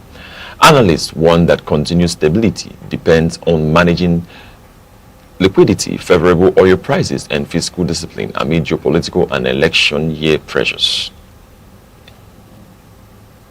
The Nigerian Naira closed 2025 with a 6.87% appreciation against the US dollar, the first annual gain since 2012. It strengthened from 1,541 Naira per dollar to 1,435 Naira per dollar. The recovery is attributed to central bank reforms, including the foreign exchange code and an advanced matching system enhancing transparency.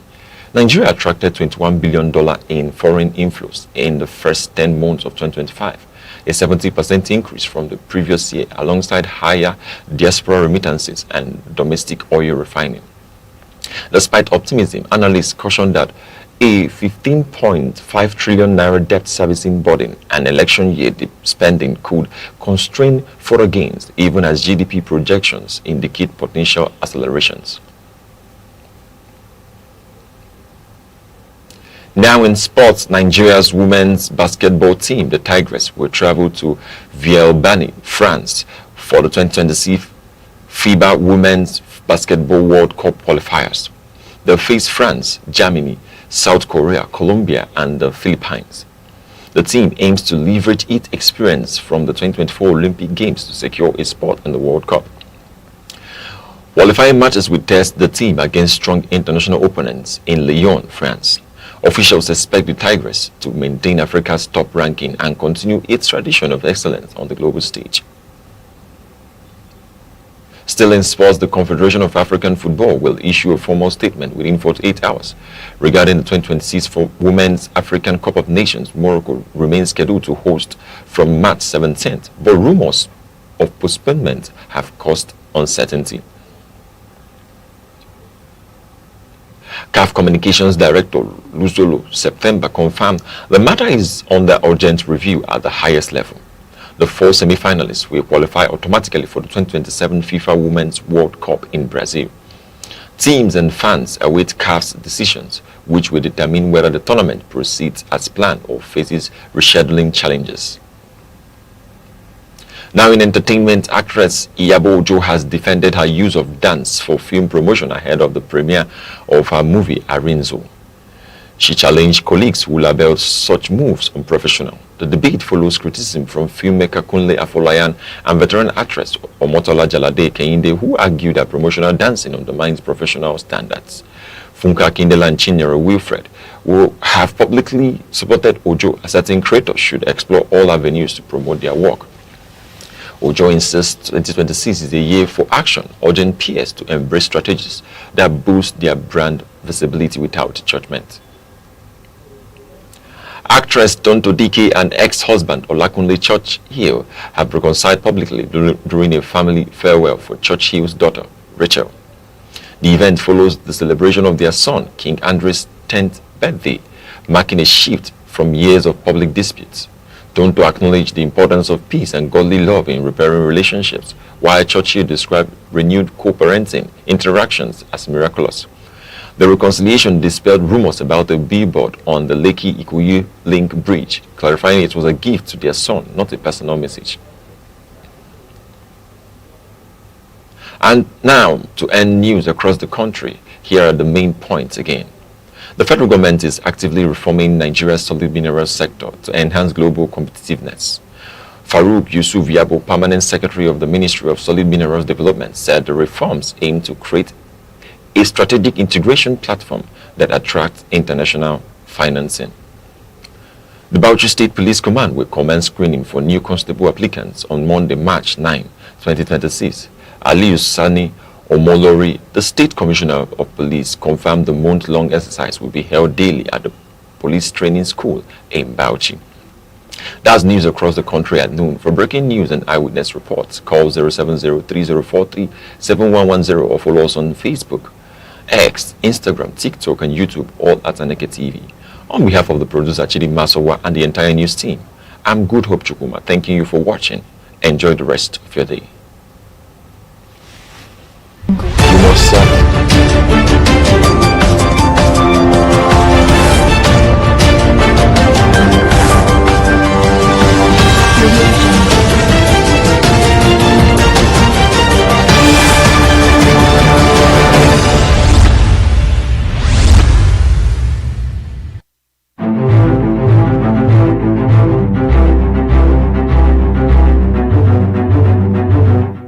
Morning headlines before you step out.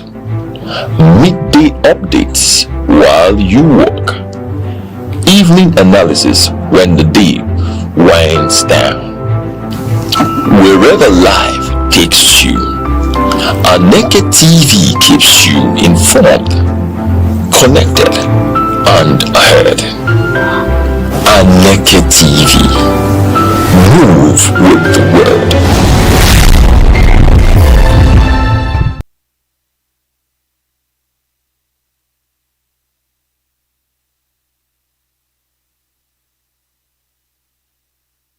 In the stories of ancient Greece, Achilles was more than a warrior. He was a hero whose strength could turn the tide of war, whose courage inspired loyalty, and whose presence commanded respect. His name had endured across millennia, a symbol of valor, power, and influence, a figure whose actions shaped destinies. Yet, Achilles' legacy was not only in the power he wielded, it was in how he used it. He fought not for personal glory alone, but for the honor and protection of those who depended on him. His might was purposeful, guided by responsibility, and measured by the lives he safeguarded. Today, Nigeria faces battles of different kind. These are battles fought not with swords, but with policies and principles. Our enemies are corruption, insecurity, inequality, and leadership that too often prioritizes ambition over accountability. These are struggles that affect millions, shaping the future of a nation rich in potential but fraught with challenges. The story of Achilles carries a lesson for our time. Strength without wisdom and responsibility is hollow. Power without vision can destroy more than it builds. Leadership in Nigeria demands more than force. It requires courage, foresight, and a commitment to the people. True heroism is not in personal triumph, but in the welfare of those entrusted to your care. The heroism Nigeria needs is tangible. It is reflected in leaders who listen to their citizens, govern with accountability, and deliver policies that empower communities, safeguard livelihoods, and create opportunity. It is measured by children in classrooms, families with secure futures, and communities that thrive. It is heroism that transforms potential into progress and challenges into triumph. Achilles' greatest victories were those that protected his people and honored his obligations. Similarly, Nigeria's most enduring successes will be those that prioritizes its citizens, safeguard their future, and uphold accountable people-centered leadership. Strength exercised for the common good, rather than personal gain, is the truest measure of greatness. As the nation charts its path forward, the message is clear.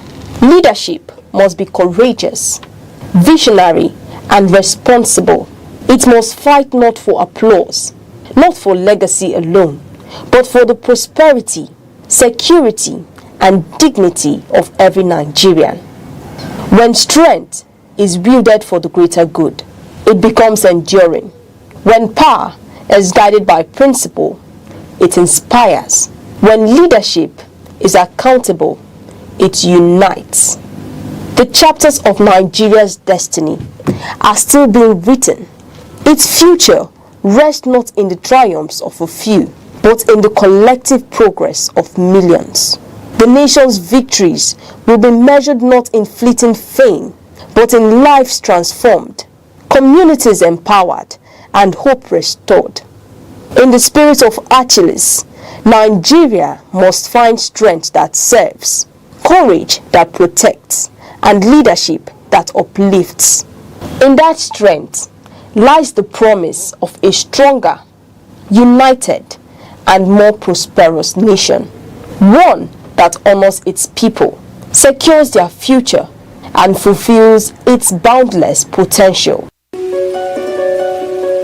In a world that never stands still, where stories break in seconds and moments shape history, one station keeps you connected to your nation, to the continent, to the world.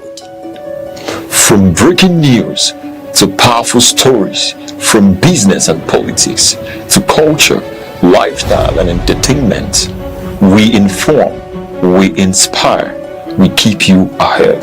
This is more than television. This is your window to everywhere that matters. Aneke TV. Move with the world.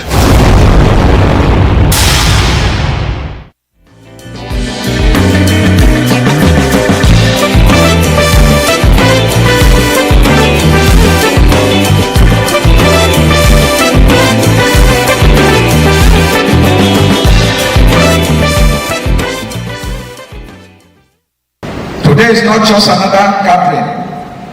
Today is a defining moment in Enugu's digital journey. It is an honor to stand before you as the convener of Enugu Tech Festival. This platform represents vision, execution, and commitment to transforming Enugu into a globally competitive digital economy.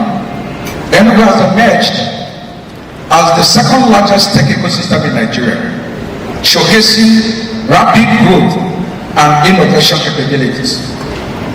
Thousands of youths have been trained through various initiatives, equipping them with the skills required for the expanding technology sector. We have hosted impactful hackathons that foster creativity and collaboration among our young innovators, driving real technological advancements. Strategic partnerships have been launched, including Nigeria's largest tech hub in collaboration with NOSCIP, strengthening our innovation ecosystem. On this note, I want to officially welcome all of us to the beautiful city of Enugu, where digital transformation thrives. But before I drop the microphone, I want to take a second to appreciate His Excellency the Governor of Enugu State, who has given us this platform to celebrate digital transformation in Enugu. Growing up in Enugu, in this beautiful town, in the 80s and 90s, the general impression was that Enugu is an administrative city. Enugu is a civil service city. But reality is that on the belly of Enugu hid a lot of potentials that were not obvious to a lot of people. The kind of business we wanted to pursue was a business that depended deeply on human capital. First, Enugu had unlimited access to human capital. You have, at the minimum, anywhere between 40 to 50 tertiary institutions in and around Enugu, and that gave us access to what I consider the real raw materials that we needed to set up a thriving technology consulting practice. The second point is that we love novelty. Novelty is one of our core values. We love to do things differently. While Lagos offered a lot of frills and thrills when it comes to business setup and markets, Enugu offered something completely different. Enugu offered the kind of environment where knowledge-based businesses, where innovation will thrive.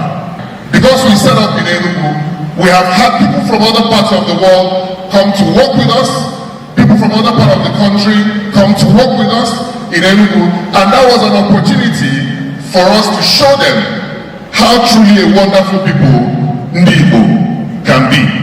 And we have a lot of attestations, a lot of comments from people that have worked with us and having a first-hand opportunity to experience Enugu, experience the people of Enugu, come back with very impressive feedback. At the time we were starting, we didn't have funding. So what did we do? We decided to start with what we had. No venture capital support, no foreign investors, no wealthy backers, no sexy office environment. As a matter of fact, we started off in a small office complex off the street. And we had to bootstrap everything. But bootstrapping does something interesting for you. Bootstrapping helps you understand cost discipline. It helps you understand customer obsession, and it helps develop operational rigor. Because when you don't have money, you're smart. Today, we serve all the banks in Nigeria. We serve all the schools in Nigeria. We serve all the big oil and gas companies in Nigeria. We serve all the banks across the 10 African countries where we have presence. We have served all the governments across the 10 African countries where we have presence, including South Africa, Ghana, Kenya, Ethiopia, Malawi, etc. Of all the things we've done in Enugu, one of them that I consider very interesting is the setup of Genesis Tech Hub. Genesis Tech Hub represents our platform for grooming the future, our platform for churning out skilled resources that are doing a lot of things in the tech space in Nigeria and across the world. But what I want to leave you here with today is the fact that the Enugu of 2008 that we started is completely different. The Enugu of today offers you so much leverage. There is a governor who understands the place of tech and is working assiduously, building from the very rudiment some of the capabilities that are required to build a tech-favorable environment. Today, every ward in Enugu has a smart school. Every young person growing up in Enugu has an opportunity to have access to quality education that compares with what you get in the best of places. And the interesting thing is that that education is not only free, but it is compulsory. You actually have no business spending dollars, spending a lot of money, training your people outside. This same government gave one of the young companies that we incubated a contract of 4 billion naira to provide power systems for the tech hubs. Why am I saying this? This is not one of those events where you come, you listen, and you walk away. My objective is to inspire somebody here, particularly the young people, to begin to look inwards, to begin to see Enugu as your starting point, as the place where nature has placed you, as your own leverage, as your own discriminating competence, where you can transform yourself. Thank you very much. Mine is simple. A testimony to what somebody can become with nothing. And I'm sure you people know I come from Imo State.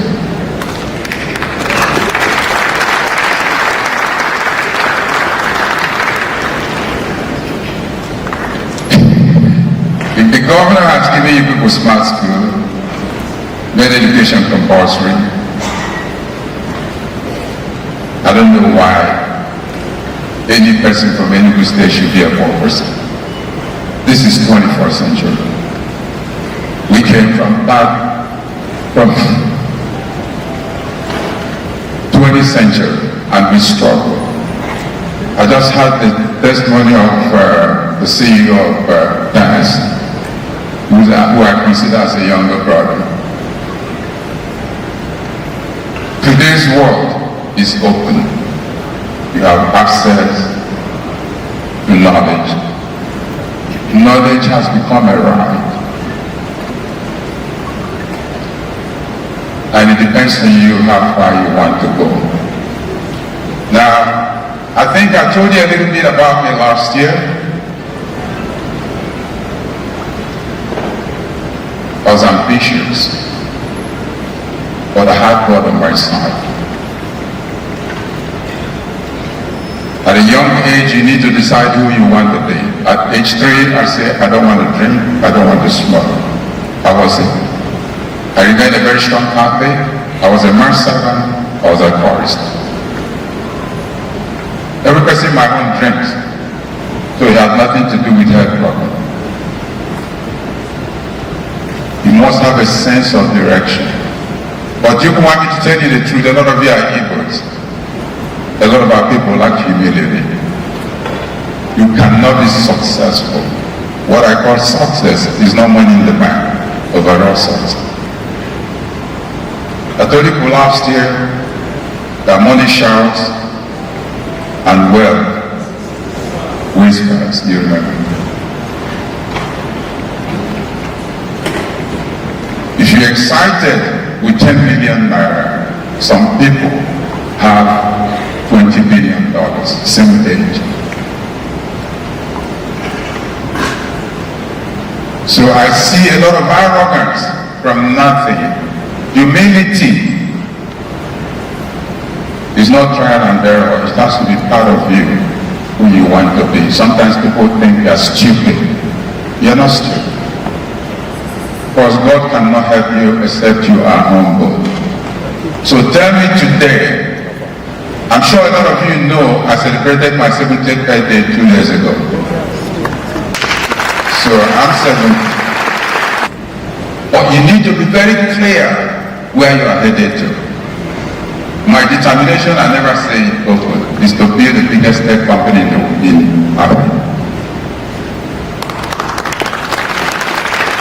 Have I built it? By the grace of God, I built it without sounding immodest. My group is the biggest tech group in the continent. By any valuation, any standard. And with no address, if I call who my father is, you wouldn't know. My village today, I visit it once in a year. I just drive inside my compound right now because the house has no value. I'm actually thinking of turning the house into an AI center. It's a big mansion. But I'm putting an AI center, where my alma mater, Holy Ghost College, is going to be, sorry, the governor, I'm not trying to challenge you. But it's going to be the biggest AI center in Southeast. I'm launching it next month. Believing in yourself, having a vision and having purpose in what you're doing.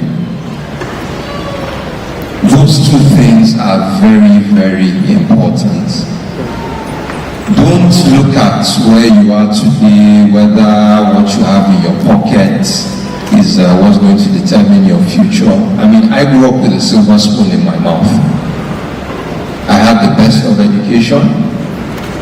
I went to the best private schools in Nigeria. My late father gave me the opportunity to choose the best schools in the world to go to. But I remember when I was getting married, my father was still alive then. All the fanfare of this thing, I said I don't want. I came, I took my wife, I think I had like 2,000 pounds in my account then, and that was the only thing I had in this world. I said, don't worry, we'll sort it out. Because I had a plan, I believed in myself. I took what my parents had given me to enable me to navigate the challenges of life. But after that, I said I must build myself as an individual. And some of the conversations we were having with the governor earlier today, and some of the work that they're doing, it is for you people. This is not a governor that is going to go and be giving you handouts or things that are going to, make you happy today, tomorrow, then, the week after you're thinking, what am I going to do? The work he is doing, the smart schools, the value chain, the ecosystem he's building around it. I was so impressed. He was telling me that even the smart boards, they're being manufactured locally within the states. So you see, this is a man of vision. This is the man who is thinking about sustainability. Yes, you might be importing some of these technologies today, but he's giving you a foundation that is going to outlive his tenure as a governor. He only has 2 times 4 by God's grace. But what he's doing, I am confident, is going to last several generations. All of us grew up in school knowing Enugu as a coal city. I had never been to Enugu until 2 years ago. That was the first time I thought. If I was to tell you about Enugu, what is Enugu known about, and I'm sure most Nigerians my age will tell you Enugu, coal, and all those other ignorance. But today, where is coal? When we talk about coal, people will be talking about polluting the earth. But the foundations he's building today with digital, the vision, the foresight, my first meeting with him, I remember, within 5 minutes, I was like, wow, I wish we had 100 of these people in Nigeria. Nigeria would definitely be, Nigeria is going to be great again. But if we had 100 of the governors, believe me, within the next 5 years, I don't think you'll recognize Nigeria. And we have a president who is making bold decisions. And like Chairman said, or was it Kingsley? I think it was Chairman who mentioned, and look, it is not about wanting to be great and not being willing to bear the pains of being great.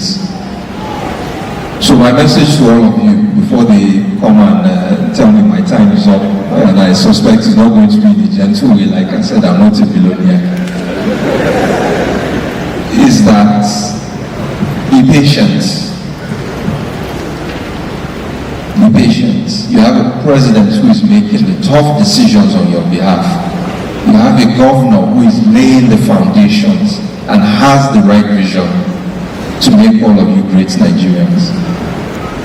So please be patient and embrace everything that is being given to you. Nobody is going to give you, manna is not going to drop from heaven, like they said, but you're being given the tools. And you have mentors like Lustan who has opened up his wealth. And his wealth is not his bank account, his wealth is his wisdom. And he's willing to share it with you. But I also like the fact that he's drawing a line that he's only going to share it with serious people. And of course, in Kingsley, you have seen what one of you can be. So I'll leave it on that note. Your Excellency, Governor, thank you very much for this privilege of being invited to this event. Thank you. As we proudly support this particular event that is going on in Enugu State, I want to read the goodwill message briefly. It is with great honor and deep optimism I stand before you here in this historic city, a city that was once, whose identity was coal, but whose future is now being shaped by coals. Enugu was once an energy capital of Nigeria, powering industries, driving economic growth, fueling national development. But today, we are witnessing a remarkable transformation through the able and the visionary leadership of the executive governor. The energy that once powered Nigeria from beneath the earth is now rising from within the minds of its people. This is the journey from coal to coal, from physical energy to intellectual energy, from natural resources to human capital. And let me say this clearly. The greatest resource that Enugu State has today is not beneath the soil any longer. It is right here in this room, and it is you. It is the talent. It is the creativity of the people. It is the determination of the young people who are seated here today. We are living in a time where the global economy is being shaped by digital technology. As you all are aware, research has shown that in the next few years, global digital GDP that is being added through digital economy is going to be about $23 trillion. And if that's going to be the case, nations that actually prepare their young ones with digital skills, the nations that invest in digital skills today will define the prosperity for tomorrow. Nigeria is determined to be one of those nations, and Enugu State is leading that path. As leader, our vision is very strategic. To make Nigeria a digitally enabled nation, fostering inclusive economic development through technological innovation. Our strategy is very simple. Our mission is very direct. To build a digitally empowered Nigeria, where every young Nigerian has the opportunity not just to consume technology, but to create it, where innovation becomes the currency and so that you need to prosper, where digital skills become the currency of opportunity. Our strategy is very compelling because it is surrounded, built around 8 focal points. And our 8 focal point has digital skill as one of these fundamental pillars, where we have had the promise to Nigerians that we must train 70% of Nigerians to be digitally literate by the year 2027. We are not doing that alone. We are partnering with like mine, we are partnering with NYSC to ensure that we reach every nook and cranny of Nigeria. Today, we celebrate a special milestone in Enugu State because NIDA has offered a platform that will train a lot of Enugu youths. 900 of them were able to register in that digital platform. And today, we can say that 50 of them who are qualified, who have consistently followed the path of that training, will be offered and given digital tools here today. Not only that, we have recognized those 250 people as being outstanding individuals who have demonstrated exceptional dedication, resilience, and excellence. This is a new energy in Enugu. Not coal any longer, but cool. Not extraction, but innovation. Not limitation, but possibility. Through our various initiatives, which we have put in place, like that of digital literacy program, we are also reaching out to all sound and fundry to ensure that Nigerians are digitally empowered. You are part of that generation that will transform Nigeria from a resource-based economy to a knowledge-based economy. A generation that will create companies, generate employment, and also position Nigeria as a global big leader. I know my time is up, but I want to say this before I close. NIDA remain committed to supporting this journey. We will continue to create opportunity, enable innovation, empower young Nigerians who are here today. Because when you rise, Enugu State rises. When Enugu State rises, Nigeria rises. In closing, I wish to say this. The energy has changed. The future has arrived. And that future is the young people who are seated here today. NIDA is open to collaboration so that we can massify impact. We are open to partnership so that we can have collective intelligence. And therefore, I want to use the opportunity to call everyone, the young people that are here, the investors that are here, the old people that are here, everyone, the investors, the partners, that they should come along. Come and join us. Come and partner with us because we are building a new Nigeria. I want to believe that if you join us together, we will build a new digital future for a digital Nigeria. Thank you and God bless.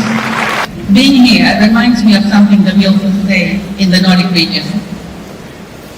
The future does not arrive fully formed. It is built by those who dare to imagine it. And here at the Enugu Tech Festival, I see not only imagination and ambition, I see momentum. I'm here with the Nordic delegation, joined by colleagues from Sweden and Denmark, and with some Swedish and Nordic companies.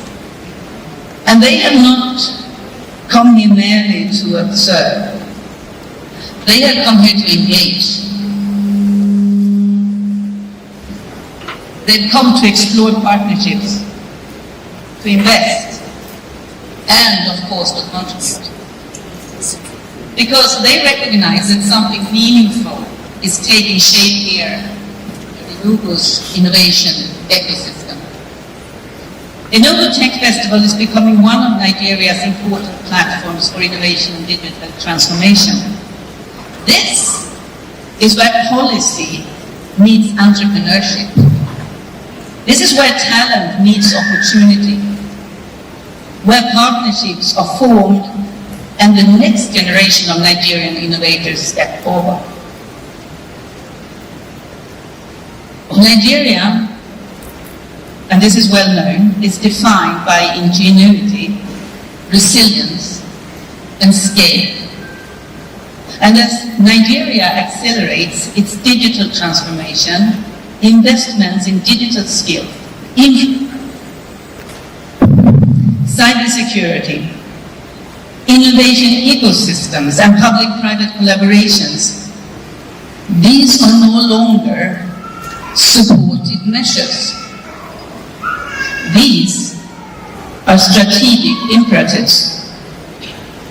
Because the decision made today in regulation, in education, in sustainability and institutional reform, and on partnerships will determine not only economic growth, but whether the growth is inclusive, competitive, and resilient for decades. In the Nordic region, we say that innovation is not an event. It is a culture. It is the way that we solve problems, that is the way we collaborate, and the way we imagine the future. Now, Sweden is proud to be among the world's leading technology nations. Sweden has built companies that shape global industries. I had a long list here of such industries that I was going to share with you, but for lack of time, I will mention only two that you might have heard of. Spotify. Any takers? King? Any gamers in here? Ericsson, anyone who owns the phone? Now these are Swedish companies. And despite their size, we're just 10 million people. We consistently rank among the world's leaders in successful startups per capita. But our success did not come from technology alone. It came from openness, from institutional stability, from regulatory predictability, from digital readiness, from strong public-private cooperation, and from a firm belief that technology must serve society. Partnerships that respect local ownership, that transfer knowledge and create values on both sides. The Swedish companies present here today are ready to build long-term relationships with startups, with universities, regulators, investors, and public institutions across Enugu and Nigeria. Now, to the policymakers in this room, your leadership will determine the speed and credibility of this transformation. And to the business leaders, your commitment to responsible long-term investment will determine its durability. And to all you young innovators, you don't need permission to lead, but you do need discipline, integrity, and persistence. You are the change that you are waiting for. Not tomorrow, not next year, today.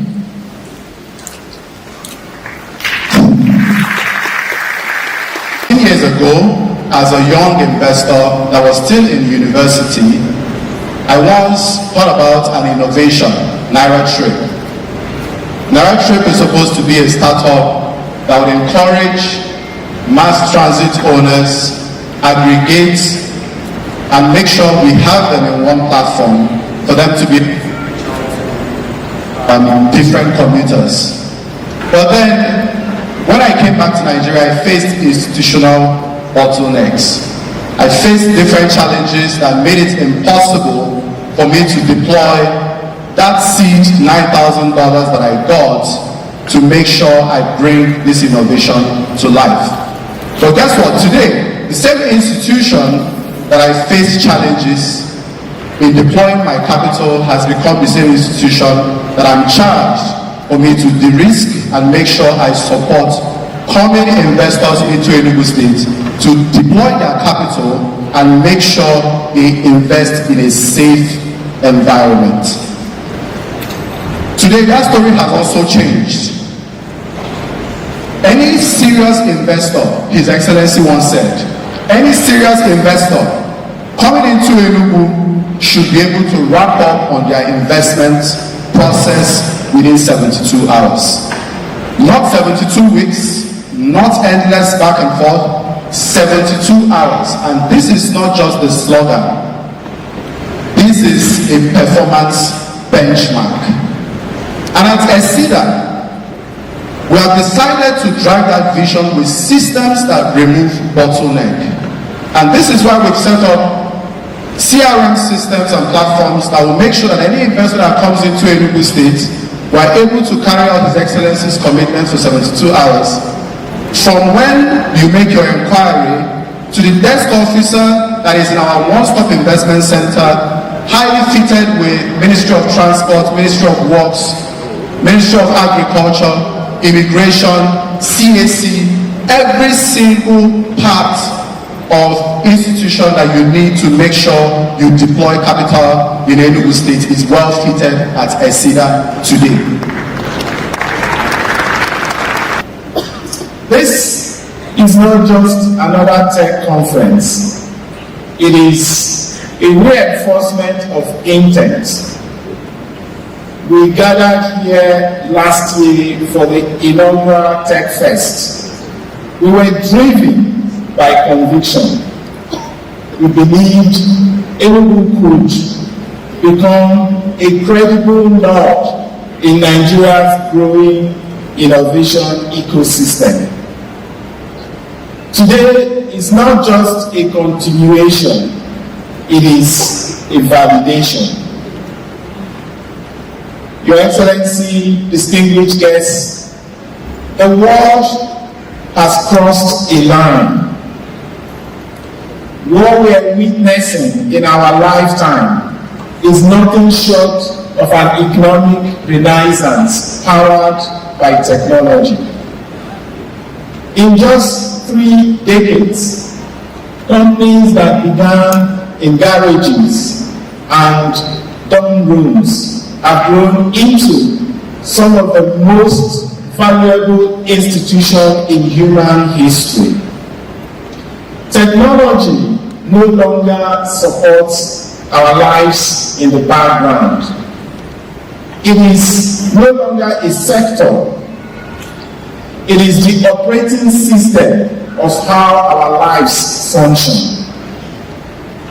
If you're building anything today, a service, a business, a hospital, a school, a government, you're building on technology. And what we build today will shape our world. Enterprises like Apple, Microsoft, Amazon, Meta, and I dare say Zynos. These platforms have shaped commerce, communication, entertainment, finance, governance, and even human relationships. The rise of these companies tell us something profound. The world economy is no longer driven by physical assets, but by ideas. And the tomorrow is here we talk about is within our grasp only to the extent that we're able to innovate.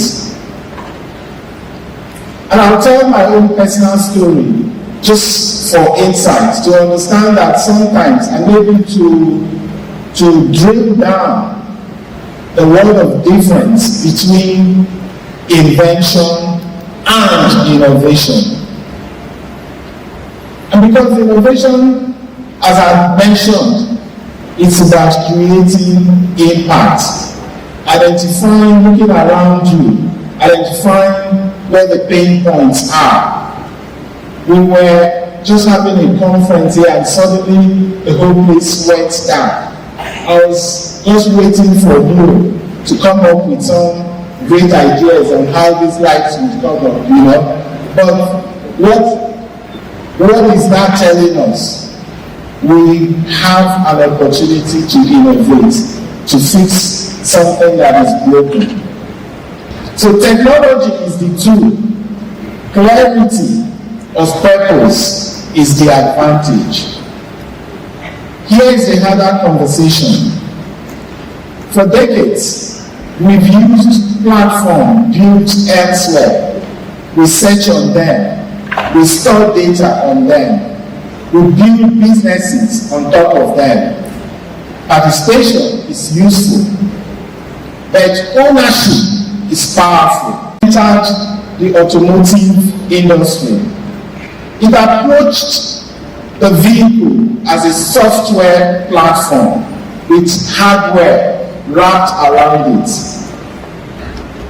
There has never been a lower barrier to building something that can reach the world today. Never. The constraint is no longer access. It is imagination and the courage to act while the window is open. There was a moment not long ago when a small group of us sat around a table and asked a difficult question. What would it take to redesign Enugu State for the future? To build a resilient state where infrastructure works, institutions are digitized, schools produce problem solvers, and technology runs quietly through everything. It sounded ambitious. Yes, it was doubted, but vision always sounds excessive at the beginning. In 3 years, we've moved from concept to execution. We strengthened security, not only through manpower, but through AI-embedded systems that allow faster response and better oversight. We invested in roads, transport, and essential services. We expanded the state's digital backbone and are building the foundation for reliable electricity, so that we will not have the sort of experience we had some minutes ago. We've moved core government functions onto digital platforms. Processes became traceable, delays reduced, decision-making improved, governance began to operate with greater clarity and efficiency. We introduced geographic information systems into land administration. This has reduced processing time, safeguarded land rights, and brought credibility to our real estate market, earning national recognition for excellence in geographic information services. But, I mean, you're free to clap if you want. But the deeper change is generational. A child now enters a smart green schools where learning is active. Students work in team, they research, design, and test using digital tools as part of everyday learning. In secondary school, they continue exposure to robotics, artificial intelligence, and applied engineering. At tertiary level, technology is not confined to a single faculty. It is embedded across agriculture, medicine, engineering, business, and governance. The university system is structured around cross-disciplinary thinking, with technology as the medium through which subjects connect and advanced modes of studies are applied. Beyond the classroom, we are building innovation hubs where founders can work without interruption, access stable power and high-speed internet, and move from idea to prototype in an environment designed for focus and execution. An example of this is the Enugu Tech and Innovation Hub, the state's flagship innovation infrastructure and institutional backbone of a startup ecosystem. They help integrate co-working spaces, incubation and accelerator programs, AI research, investor networks, corporate innovation, partnership, and export-oriented digital services. You do not have to conceive and nurture your great ideas in the unlikeliest places, like our parents' garages and high school dormitories. Our statewide learning system encourages collaboration across fields rather than isolation, with technological systems embedded in all these sectors. So there is no reason the next breakthrough in EdTech, FinTech, Agri-Tech, or Health Tech cannot emerge from Enugu.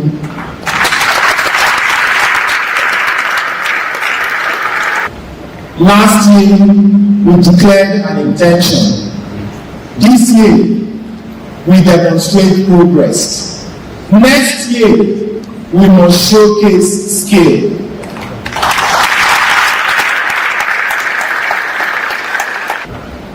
A 100 years ago, Enugu was known for what it extracted. Let this generation be known for what it designs. Our future will belong to those who build it. Together, we will position Enugu not merely as consumer of technology, but as its creator. A hub of ideas and a beacon of digital leadership in Nigeria and beyond. The journey has begun. The momentum is building, but the responsibility is ours. Thank you and welcome to the second Enugu Tech Festival.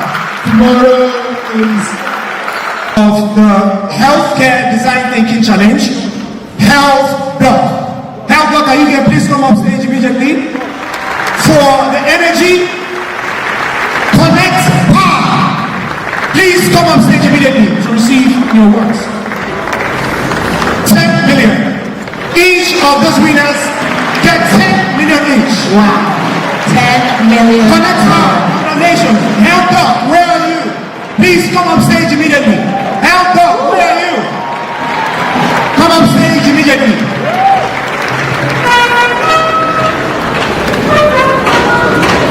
Please, a round of applause. 10 million is not 10,000 naira. Neither is it 10 shekels or 10 calories.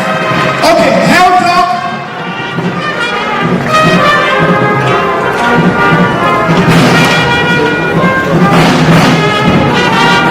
Your Excellency, please, Health Block next. Health Block.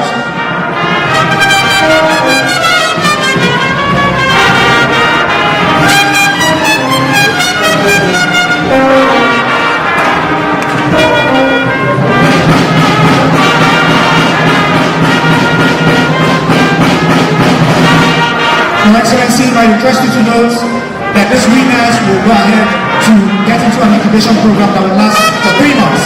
And we expect that after the 3 months, they will become very solid businesses that will take Enugu to global heights. Thank you very much, Uncle Winner. Thank you.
when we talk about digital transformation across the globe, there is no better way to drive it home other than what we have here today. Enugu Tech Festival provides the right platform for the global tech community to come around. You can see the arrays of the tech industrialists that are here to deliver on what tech can be able to do, how we can leverage on tech to transforming lives that were almost worth nothing, and scale it to a life that will become so valuable and indispensable. And that is basically what we are doing here in the Enugu Tech Ecosystem 2.0. Like some of us who are aware, the retraining on most of these digital services starts from tomorrow. Tomorrow we have a team from Wongol Analytics that flew in from UK, from London.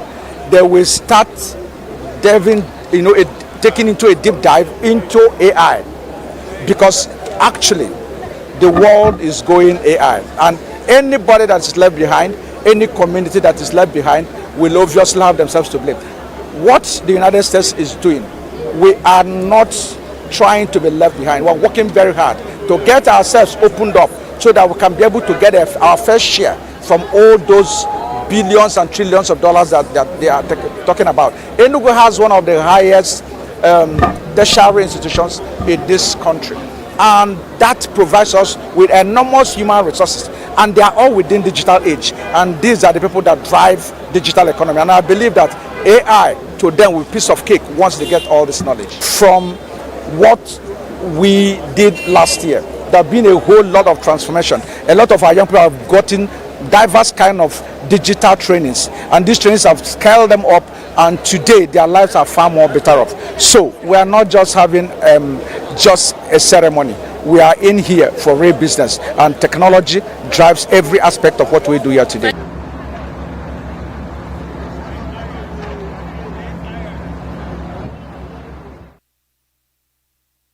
Security is not just police on patrol. It is safety in homes, schools, markets, and mines. Without it, progress is impossible. Be alert, report danger, support community watch. True security is collective responsibility.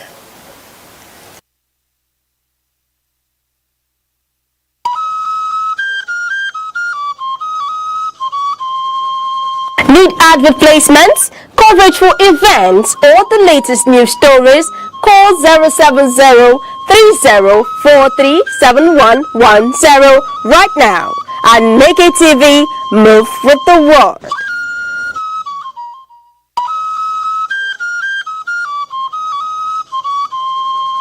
Need advert placements, coverage for events, or the latest news stories? Call 070-3043-7110 right now. Aneke TV, move with the world. Once again, in a special way, we welcome you to Security Watch on Aneke TV. It is the program whose duty it is to place a check on the security of lives and property in our nation. It also makes robust suggestions on how to reduce insecurity to the barest minimum, or even to bring insecurity to an end if it is possible. And I think it's possible. You can always find us on our socials, our Facebook, our Instagram, our TikTok, and our YouTube on Aneke TV. Thank you so much for being there. My name is Chukwuemeka Obasi, and today we are looking at the fire safety and control. Thank you so much. Permit me to introduce to you our guest on the studio today.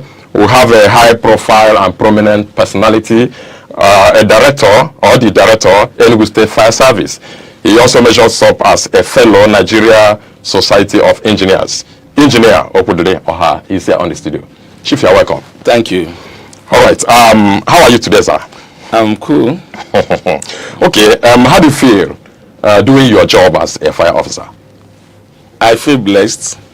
I feel privileged to be in a position to serve my state, to serve humanity, and to serve the whole world. I feel privileged. All right. Thank you so much. Then when we mention fire safety and control, what are we really talking about? Well, talking of all those measures or actions that we have to take to make sure that there is still no avoidable fire outbreaks, those things that can make us to be fire safety, those things that can make our environment to be free from fire outbreak. That's what we are talking about when we say fire safety and control or fire control. Okay, then whose responsibility can we say it is to measure this safety of fire and control? It's a responsibility of everybody to measure it. If what we mean is to do the needful to make sure that we are compliant to fire safety measures, it's the responsibility of everybody. Because there is a saying which we normally say that somebody who is available when fire started is far more important than a firefighter. That's why we take our fire education far and beyond to make sure that all the citizens, all the people that are residents in Enugu State know something or know what they're supposed to do to prevent fire outbreak, and for them to know what to do in case if there is unavoidable fire outbreak. So to measure fire safety and control is responsibility of everybody that is living in Enugu State if we want to narrow it down to our state. But in everywhere you are responsible. Fire department is just an authority to make sure that people comply with fire safety measures and to make sure that if there is a fire outbreak that they attend to it. But how do we control? How do you observe fire safety? It is the responsibility of every individual around every environment. All right, Director, let us quickly bring it to the causes of fire outbreak. Yeah, we have 3 main causes of fire outbreak. We have the act of carelessness, we have natural cause, we have willful act. And if I break them, if I discuss them one after another, most cause of fire outbreak in this part of the world is caused by number 1, which is act of carelessness. Act of not somebody not doing what he's supposed to do to prevent fire outbreak. The act of somebody being careless, being negligent of some certain actions, or not doing what the person is supposed to do. That is one. Then the next one, Chief, please, before you go to that one, what are those things the person is supposed to do that is negligence of? Yeah, of course, there's so many things. For example, if we take the time we are in now, which is dry season stroke hammer time, if you don't clear your environment of bushes and there's a fire outbreak caused by maybe hunters or herders, a bushfire that made the fire to spread to your residential building, is as a result of your carelessness, because you're supposed to have cleared your surroundings of bushes. Again, if you don't switch off all your electrical appliances when you are leaving your home, as we are here in Aneke TV, and maybe when you left, there was no fire, there was no electricity, and you forgot to switch off all your electrical appliances, and when they brought back the light, as a result of you didn't switch off all those your electrical appliances which you're supposed to switch off, and there was a fire outbreak, it is an act of carelessness on your side or my side if I'm the one responsible. If after work the staff of Aneke TV forgot to switch off the electrical appliances and go home, and maybe somewhere along the line the authority restores electricity and there was overheating or power surge that resulted in fire outbreak, it is an act of carelessness, because our teaching is that you switch off all your electrical appliances when they are not in use. Okay, you are talking about the causes of yeah, what I meant by carelessness. If somebody is using a pressing iron to straighten his clothes, and the person maybe due to one thing or the other didn't unplug the electrical iron and start attending to other things, and maybe due to heating the electrical iron and ignited fire by by putting fire on the clothes is an act of carelessness. If after smoking cigarette, for those people that smoke, because we are in dry season, and the person refuse to put off the cigarette end and maybe throw it into the bush, and maybe some moment later the cigarette end ignited fire in the bush, which spreads to residential, or even if it doesn't spread to residential building, it is an act of carelessness. That's not somebody not keeping his home. Lack of housekeeping can equally result in a fire outbreak, and these things they accumulate into carelessness. Let us talk of people who are using gas cooker. The safety measure or the safety control is that when you enter your kitchen, maybe you went out for work, when after work, when you came back, that before you put on your gas cooker, you're supposed to have opened your windows, the windows of your kitchen door, for ventilations to come in and go out. And a failure to do that is an act of carelessness.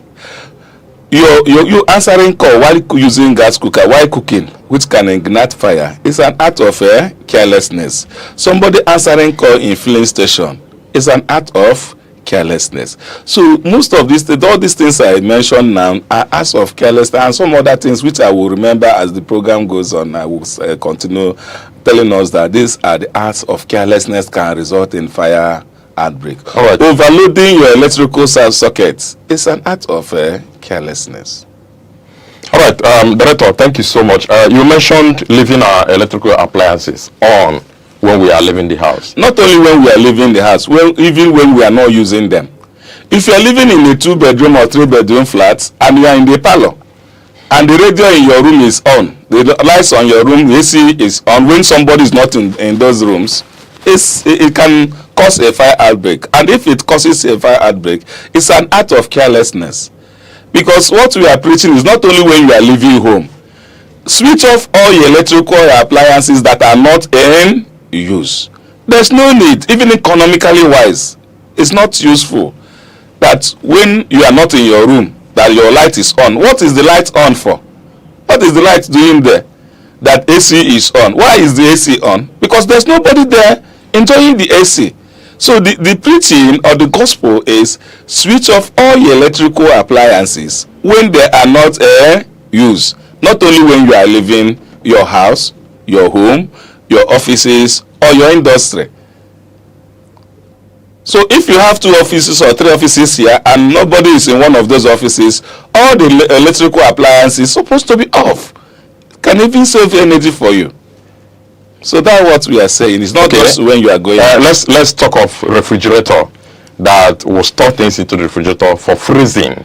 And when we are leaving the house, even when we are sleeping, it's always on. I know you are not an electrical engineer, but then a lot of times when we plug power surge, then plug that of refrigerator, is there any way the power surge can maybe prevent it from maybe anything fire burning, as case may be? Yes, power surge helps in, it's not just not to cause fire, but what power surge normally do is to regulate the inflow of currents in order to make sure that the appliances that you plug on it will not burn. Because I say that you're supposed to switch off all your electrical appliances when and you are trying to ask me what of the refrigerator that will know that have valuable things. So what we normally advise people, what I normally advise people, which I do, is to separate my fridge from other power source. To have a separate line for my fridge. And always placing your fridge where it cannot come in contact with any burning material, like cotton, like clothes, like peppers, so that even if there is a power surge or electrical fault, or even if it starts to burn, it cannot spread to other areas. Because in this our country we don't have power always, so you can't tell somebody to switch off his fridge or freezer because it might cause a fire outbreak. Because knowing that you don't know when power will come, you don't know when they will take it, and people have valuable items in the fridge. So what we normally say is take safety measures like separating your power, the line to your fridge. Let it be stand alone, and let your fridge or freezer be placed where it doesn't have any burning material around. And with our study and our investigation, most of the fire outbreaks doesn't come from fridge. It's not like AC that normally causes this thing. It's they have minimal fire outbreak as a result of a fault from fridge, because it is built in such a way that is fire resistant to a certain level. So, but we equally advise people, any place you are positioning your fridge, you make sure that there's no cut in there. That's something that, assuming that it start burning, so that it will not have something to sustain the fire. So we are not advising people to switch their fridge on, so that the valuable items in the fridge will not. But every other thing, it's light bulb, wires that normally cause fire outbreak, electrical fire outbreak. So we're equally using this opportunity to advise our people to always make sure that they engage the services of qualified electricians and buying original electrical materials. And in that aspect, Nigerian wires are the best around this part of the world. Okay. Nigerian wires are very, very good. So that is where we were coming first, that it is preferable to foreign wires. So you make sure you use Nigerian wires, and you make sure you engage the services of a qualified electrician for him to do your wiring, for him to make sure that any place that there is electrical or naked wire that is sellotape, city uses sellotape to cover it, so that it will not come in, negative and positive will not come in contact, because when they come in contact, they can electrocute somebody, they can cause physical fire, which might come in contact with a burning material, and it will result in a fire outbreak. All right, Chief, thank you so much. If you are joining us now, this is Security Watch on Aneke TV. I'll be here with the Director, Enugu State Fire Service, Engineer Okudele Paha. Our topic is fire safety and control. Thank you so much for being there. Let's continue. Chief, we have seen vehicles that pick fire. Maybe some are parked and some are on motion. What normally, or how has that been the carelessness of the driver that such comes to happen? Well, first of all, at times it's not as a carelessness of the driver. At times it's as a result of carelessness of a driver. Let me now dwell on the one caused by carelessness of a driver. I normally tell our people we should not, because of economic hardship, not do the right thing. You will see somebody that his vehicle developed electrical faults. Instead of him to engage the services of a qualified and sanctified auto mechanic or auto electrician, the person will now engage roadside auto electrician. And when you engage a roadside auto electrician who doesn't know the proper thing to do, he will do a half job. He may do wiring in your car without closing all those naked wires by using what we normally call sellotape. And when we are moving your vehicle, the two wires, negative and positive, may touch, and it will start fire. And the same thing goes to when you have leakage, when your exhaust pipe or your fuel tank is leaking, and you didn't take it to welder or to banner beater to do proper work. It's a kind of carelessness. But some people will say, nah, as far as this motor is moving, let me be managing it. And again, if you buy a car of 20 million, 10 million, 3 million, and you don't have fire extinguisher, you are careless and you are a fool. If I can bring out 10 million to buy a car, but I cannot bring 20-something million to buy 2 kg DCP, in case something thousand. Yes. Or to something million. To something thousand. Okay. For fire, I'm talking of fire extinguisher. Not 1 kg. 1 kg is around 16-17, but a sizable one. Because I see that 1 kg is not big enough, or the chemical content is not big enough to put off a fire that is happening in a SUV vehicle, or maybe a Halos or something like that. So if I can bring out 10 million to buy a car, So why can't I bring 20-something thousand naira to buy a suitable and sizable fire extinguisher that I can use if there is a fire outbreak? But our people who so much believe in God and who so much believe in my village people, they pursue me. When you have not done the right thing supposed to do, when you are encouraging somebody or giving somebody a professional advice or safety advice that when you have a vehicle, when you have an office, when you have a home, you need to buy fire extinguisher in case of fire outbreak. Also, God forbid, Brother Jesus, it will not my portion. Who is it his portion? That is our problem in Africa. We believe in faith. Well, when I say faith, I mean F-A-T-E. That whatever happens is how God wants it. No, it's not true. God has given us power. God has given us the knowledge. God has given us the wisdom to make our environment safe. So what I'm trying to say is that we need to do the right thing. We need to do the needful and then hope in God. We know the Bible says that if God does not protect the city, it is in vain that the watchers watch. But you must have a security man. Before God will help you. You cannot just say, it's not my portion. You buy a vehicle that you know that it generates heat. You buy a vehicle or you build a house. Okay, why can't people build a house and stop putting burglary proofs and putting doors? You should leave your house open. Let us know whether your property will be there. And I tell people that fire is more dangerous than thieves. Because a real thief comes to your house or stops you, is to thief your valuable thing or things it seems to be valuable, except your life, your money, your jewelry, some valuable properties, and he will go. But fire doesn't have a conscience. I'm not talking of assassins, because those who are to kill, they will collect and kill. It's clear. Are you getting it? The thief, no thief is rare, but thieves, somebody who is just to thief or to stay or to eat, will just pick something he likes or he feels that he can get money from and go. But fire will burn everything, including you, if you cannot run away from fire. So why can't we value or fear fire more than other people? Somebody will buy a car, he will put tracker, he will put this, because so that people will not steal it. But you cannot buy a fire extinguisher. And the cheapest tracker is about 80,000 naira.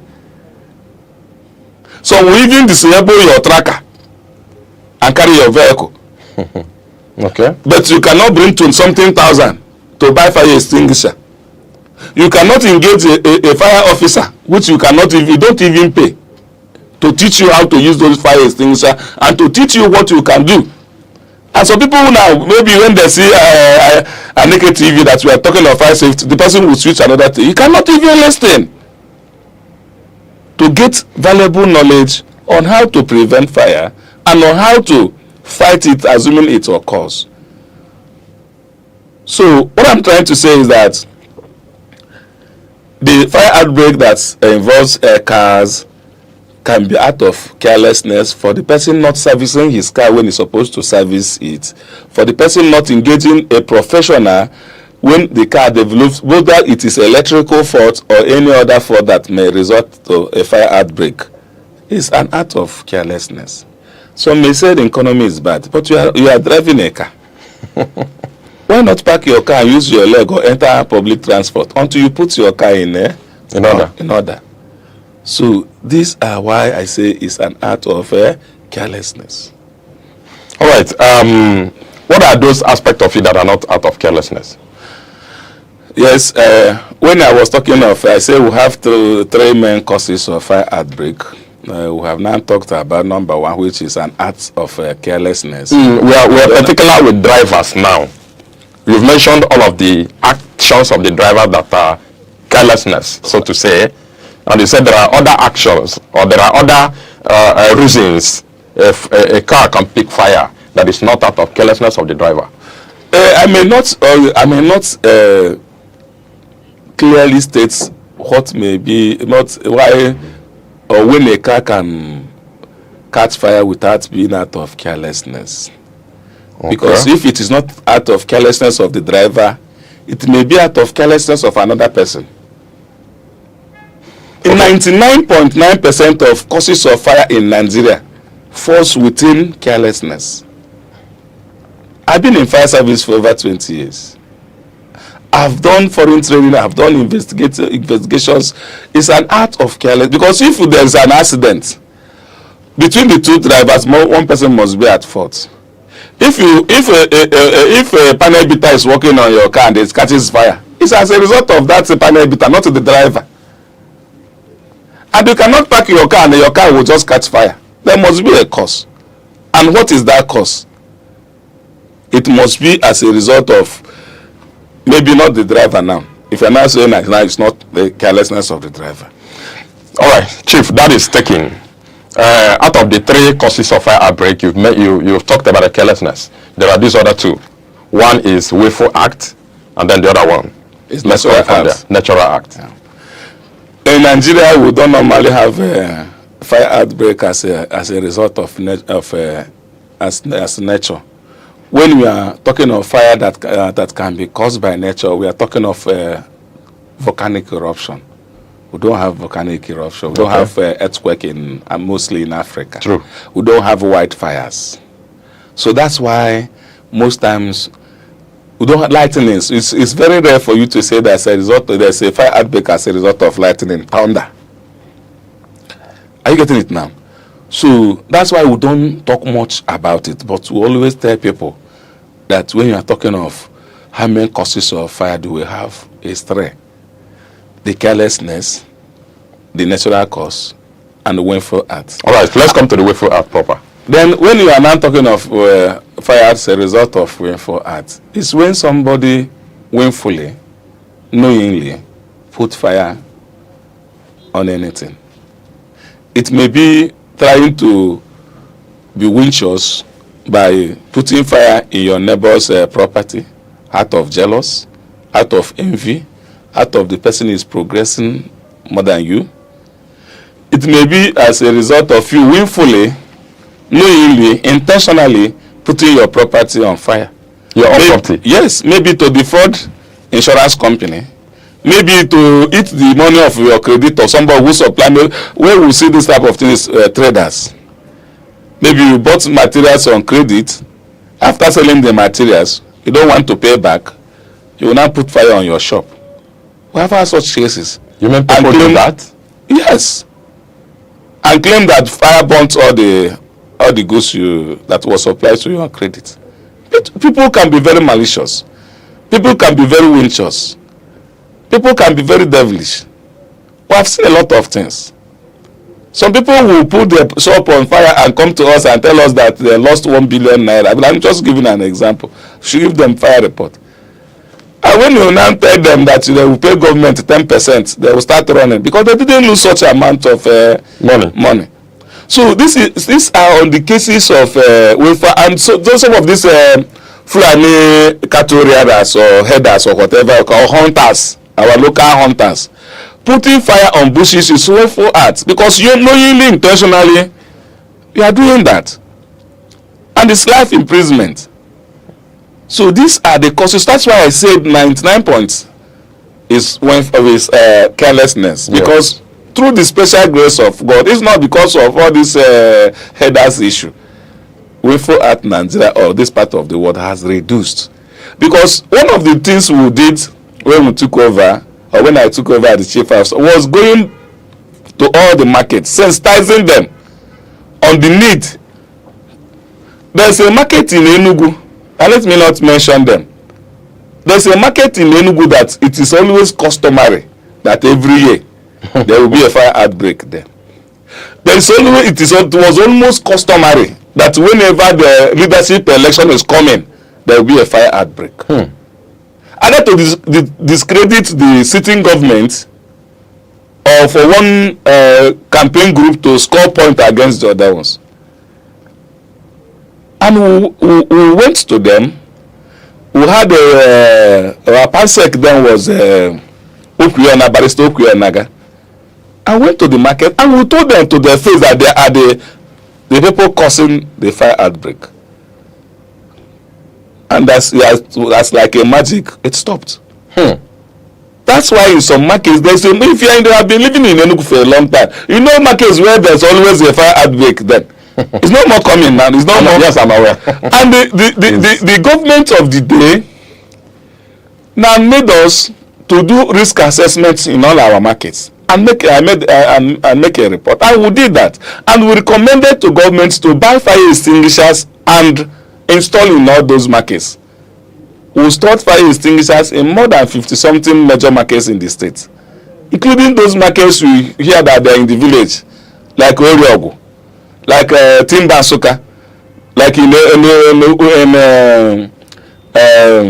Ubeze North and Ibeze. Most of those we picked in all the states, and we taught all the leaders and security on how to use those fire extinguishers. And they put it on them that a trained security man on how to use fire extinguisher is far better and far valuable than a firefighter that is miles away from that market. Mm-hmm. That anytime they see any atom of smoke or fire, they should use fire extinguisher. That is one of the secrets that has reduced fire outbreak in our markets. How many times have we heard that there's a fire outbreak in social market? If you are being observant, you know it, because we enter the market, we sensitize them, we told them what they will know about them, we bought fire extinguisher for them, we installed fire extinguisher in the markets, we taught them how to use those fire extinguishers. If I tell you what the value of materials or value of property those fire extinguishers bought by previous government is saving the state and continued by this present government, you will know that government is working. That's why people are no more talking about fire service, fire this, fire that. It has been reduced to barest minimum. But people are not giving government credit on that. They are just talking about some little insecurity in terms of policing or kidnapping or this thing. But they are not praising government about fire safety. How this present government has sustained the effort of past governments in terms of our safety. Will it shock you now that almost all the public buildings in the state has been, we have installed fire extinguisher in them, including the newly constructed bus terminals, okay, including ICC, including Ministry of Justice. It's not like that before. Immediately we go to the scene of fire. We can't do magic that the fire will just, everything there will not become normal. What we normally do is to make sure that fire does not spread an inch from where we met it. Chief, before you come to that, you are doing an enormous job from the explanations you have given so far. I think more on fire extinguisher, the next time you be coming here, I think it is good you come in with fire extinguisher. So I demonstrate to our viewer on how to use it. Ooh. So more on fire extinguisher, we have noticed that fire extinguisher, they appear in many colors. Some are red, some are black, some are blue, and so on. Their usefulness, is it as a result of the color? Maybe their content is as a result of the color, or they are just uniformed in the usefulness? Originally, we have different types of fire extinguishers. We have powder, we have cartridge, we have water, we have CO2, and they were going with colors. But with time, some of those fire extinguishers started phasing out, started being obsolete. When people started doing more research, we started questioning, why should we have water fire extinguisher? Water is commonly and easily available. And again, that for you to save your property, you don't need to use water to put off fire. Because if you have your documents and you are trying to save it from fire and you pour it water, you are still doing what? Destroying it. So now we came to a point that we have two major fire extinguishers, which is CO2 and DCP. DCP is dry chemical powder, and they are red. So to answer your question, initially the coloring of fire extinguisher was based on the types and the maker. Some people choose red, some people choose black. Are you getting it now? depends on it doesn't necessarily mean the content, but initially it was, but now not. Because you can see black that is CO2 and still see red that is CO2. It's just what the maker or the producer decides the color is actually. But normally fire extinguisher is red. Whether it is CO2, whether it's DCP, what gives you what identifies the content is what is written on it, the label it has, and the shape. Because CO2 is normally straight, while DCP is normally short. All right, Chief, thank you so much. We are going to observe just a short break now. When we are back, you will tell us what people are supposed to do at noticing fire outbreak. Thank you so much. Let us observe a short break. We shall be right back. Don't go away.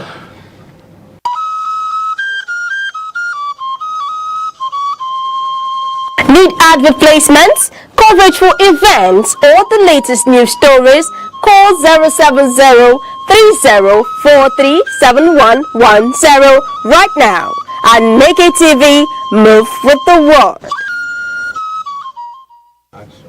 All right, back from the short break. We are still on the program Security Watch on Aneke TV. Our topic for today is fire safety and control. And of course, I've been here with the director of Enugu State Fire Service, who is also a fellow Nigeria Society of Engineers. He's here, Engineer Okude Oha. Thank you so much, Chief, for coming. Thank you. Back from the break, before we went on the short break, well, you were supposed to tell us what people are supposed to do at noticing fire outbreak. What are the first things they are supposed to do? The first thing someone is supposed to do when you notice a fire outbreak is to shout for help. It's fire, fire, fire, fire, fire, fire. By doing that, you are creating awareness for people to know that there is danger. After that, the next thing is to call fire service. After you call for help, the next thing is to call fire service. Who comes to help in that instance? Fire service 1, neighbors 2. When you are calling for fire for help, you are alerting people.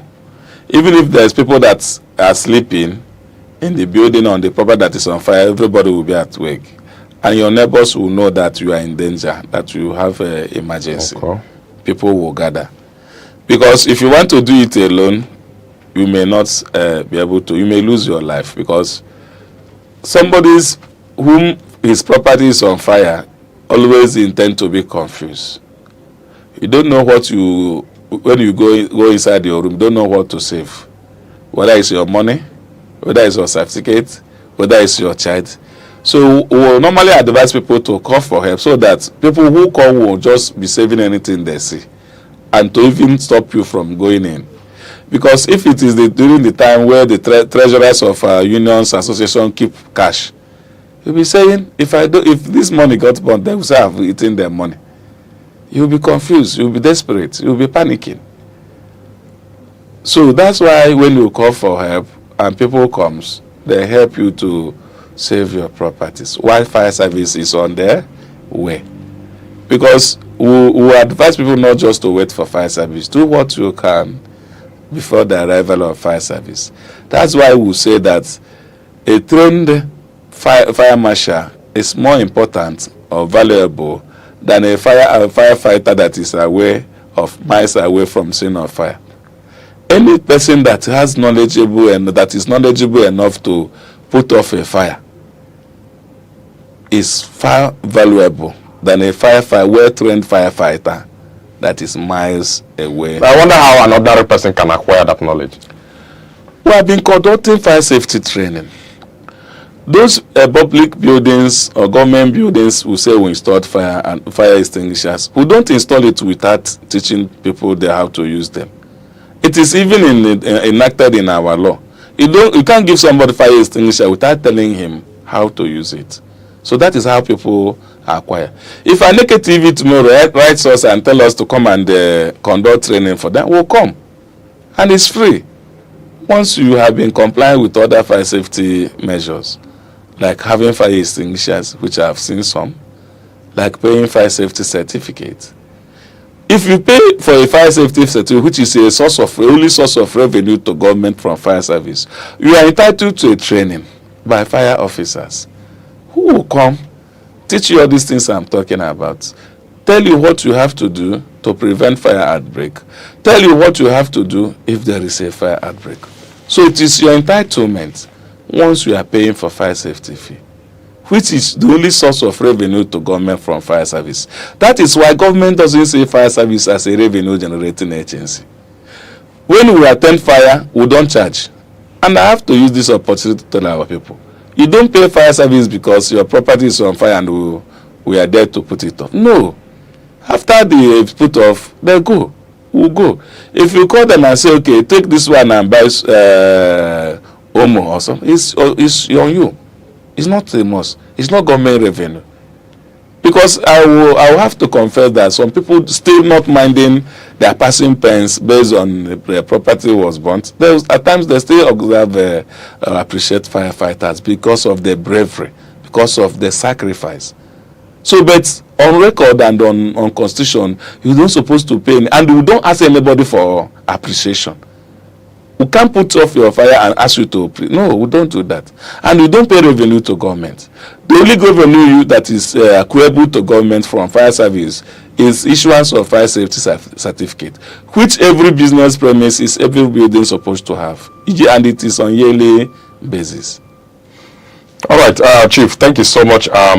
You mentioned that at the instance of fire outbreak, one has to shout for help. Yes. And after that, you call fire service. Yes. But I'm aware that a lot of people don't have the numbers of the fire service. Are there emergency lines you can roll out now to the public that at the instance of fire, you'll be able to get access to the fire service by alerting them immediately? Yes. We have about 13 fire stations and fire units.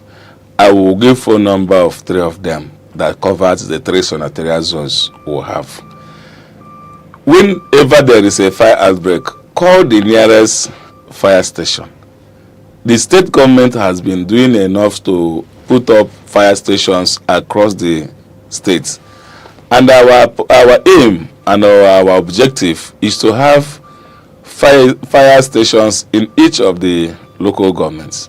So for now, I will give phone number of Nsukka Fire Station, I will give phone number of Ogui Road Fire Station, and I will give phone number of Oji River Fire Station, and the fourth one is 9th Mile Fire Stations. So I will give their phone numbers, you put it down. Anytime there is a fire outbreak within that vicinity, you call the nearest fire station. So Ogui Road Fire Station is 070-6540-9291.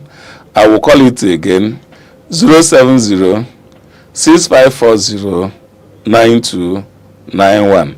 Then in Nsukka Fire Station, the phone number is 0806-807-9367. I will call it again, 080-680-79367. Then Oji River Fire Station, the phone number is 080-328-9881. Then 9th Mile Fire Station. Have you taken that second time? Okay, let me take it second time. Oji River Fire Station, 090-328-89861. Then 9th Mile Fire Station, the phone number is 0904-299-7366. I will take 9th Mile Fire Station phone number again, 0904-299-7366. That is 9th Mile Fire Station phone numbers. These 4 fire stations, anytime you call us, we will attend to your fire emergency related calls. All right, Chief, thank you so much for rolling out all of these contacts for separate locations in Enugu. Thank you. Let's continue. In an incident of fire outbreak, supposing one is trapped in the building, and there's always this smoke.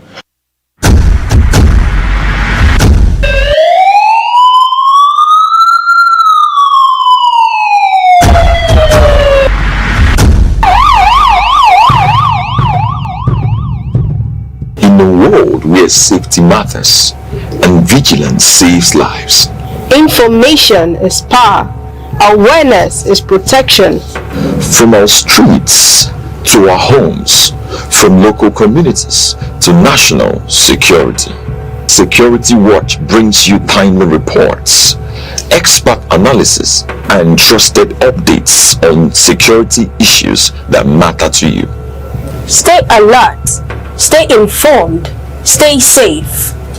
Security Watch, every week only on Aneke TV. Every second, the world changes, markets rise, leaders speak, stories unfold. To keep up, you don't just need news, you need clarity, you need speed, you need perspective. That's why Aneke TV brings you the global pulse. Accurate, reliable, right when it matters most. Aneke TV. Move with the world.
every day.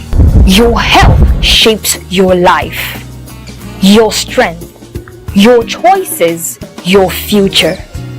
Because knowledge is the first step towards well-being. This is Health Matters, only on Aneke TV.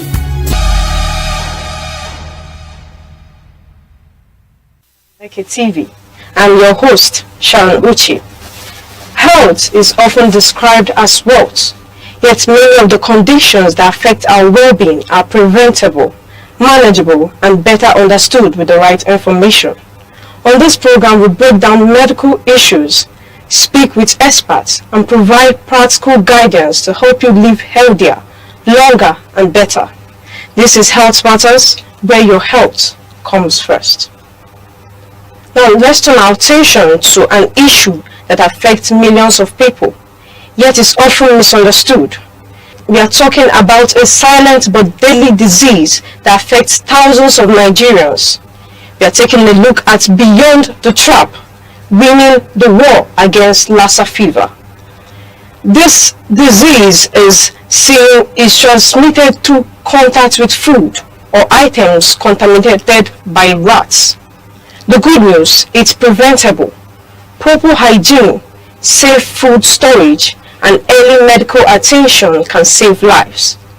Joining us with expert knowledge and informed opinion on this subject is the immediate past chairman of Association Medical Laboratory Scientists of Nigeria, Enugu State Branch, and first Vice Chairman Association of Professional Bodies of Nigeria, APBN, Enugu Chapter, Dr. Braden Mam.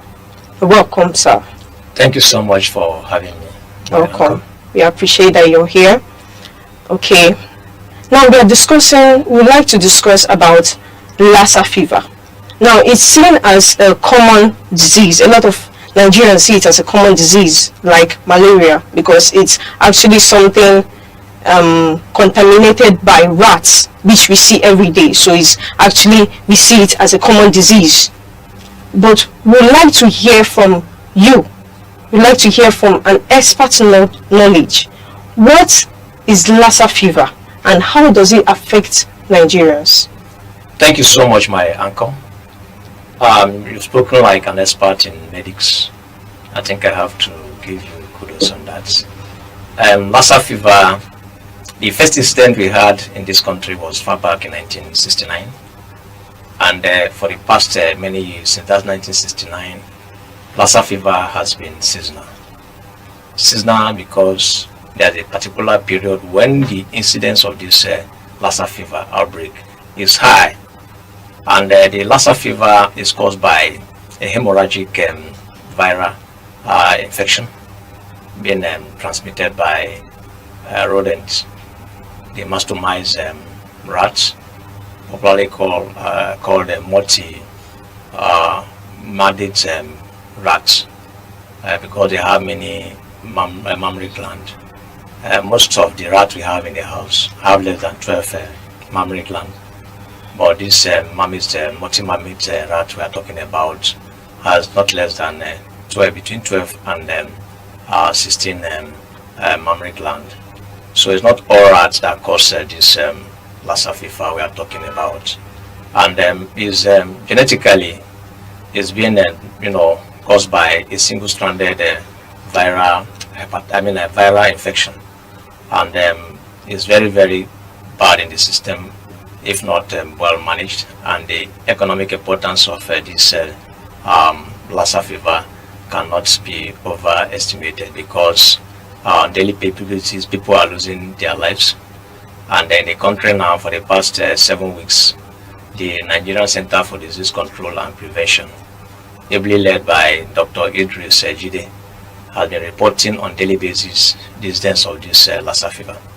Currently, it's spread across 9 states, but about 92% of this incident is concentrated on 5 states, namely Bauchi, Taraba, Ondo, as well as which other states, even Ebonyi State here. So with this now, you find out that on yearly basis, this viral infection always come up because a particular season is associated with it. This season is between the month of November and April. And the main reason why it's being recorded during this period is because it is this period that most farmers are burning bushes. And this rat we are talking about, this multi-mammoth rat we are talking about, always found in bushes.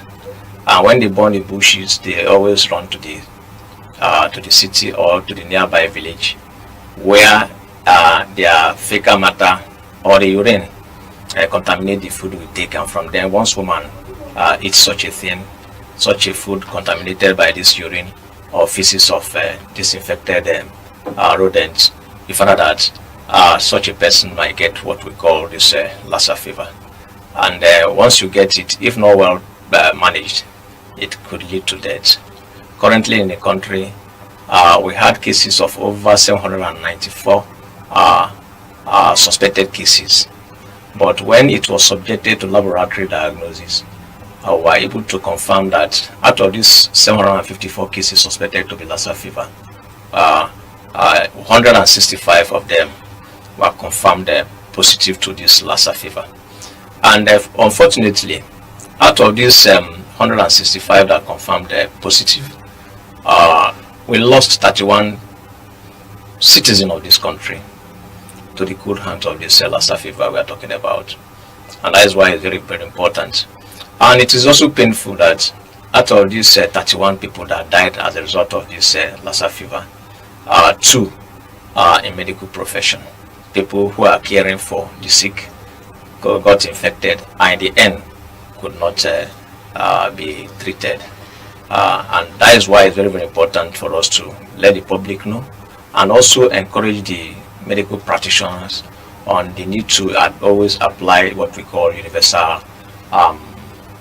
precaution, so that in case of helping people, in case of healing people, in case of trying to save people, you don't get infected and you don't take the viruses home. So the topic is apt, and I have to commend the management of Aneke TV, because this period is the main period when this Lassa fever is being contacted. And once we know how it's being contacted and how we can manage it, it will go a long way in saving us and also prepare us ahead, because on annual basis between the months of November and April, there's always increase in the incidents, and it's spiking on, like from last week to now, the new cases of about 34 were recorded. And with this, there's need for us to take proper precautions, so that if there's any symptom of this Lassa fever, one has to report to the nearby hospital. And the symptom is just like the normal malaria. In a mild case, such a person may have headache, weakness, nausea, but in severe cases, that is where some organs are affected, and such a person might have bleeding, which we always call hemorrhagic bleeding from the nose and from other openings, even down to urinating blood. And it's very, very important for us to also know that if adequate precautions are taken, we can contain this to the barest minimum. Okay, sir. So, sir, while you were talking, you said that not all rats contaminate us with Lassa fever. So I would just like you to elaborate more. That is there a way that we can know the particular rats? Yes, so that because a lot of there is not much awareness in this Lassa fever. Yes. In this disease, Lassa fever. So we would like you to. Yes, in West Africa, this particular rat, which we call multi-mammoth rats, is common here, and it's called the mastomys. That is the species of rat that causes this Lassa fever. And by examination, when you take the Lassa, the rat, it has many mammary glands. Normal domestic rats will have between 6 and 12 when you pick it and you count. But this multi-mammate rat we are talking about will have not less than 12, from 12 to 15, 16, sometimes even 18. That is how they identify the species. If all rats should be, carrying that Lassa fever, the incident will be very high. But it is also good for us to know that, regardless of the fact that the incident is not quite high as compared to the time of COVID or that of Ebola, the case fatality rate of this Lassa fever currently is increasing. Last year we had a report of a case fatality rate of 19.6. Currently we have recorded 18.8, just barely 0.8, and to me that of last year. So anybody that got infected, if not properly managed, will eventually lead to death. So that's why it's very, very important for us to beam such lights on that, and then detect this virus early, and then if properly managed, because we have some drugs that people use on it. Unfortunately, the vaccine is still under trial.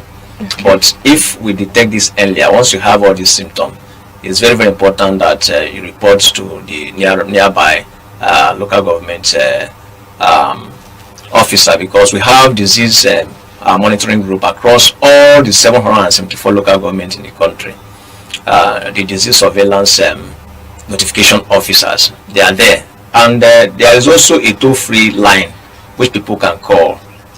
This NCDC has provided that to tackle anybody that has the symptom of this Lassa fever, or anybody that you are suspecting to have it. It's just simple.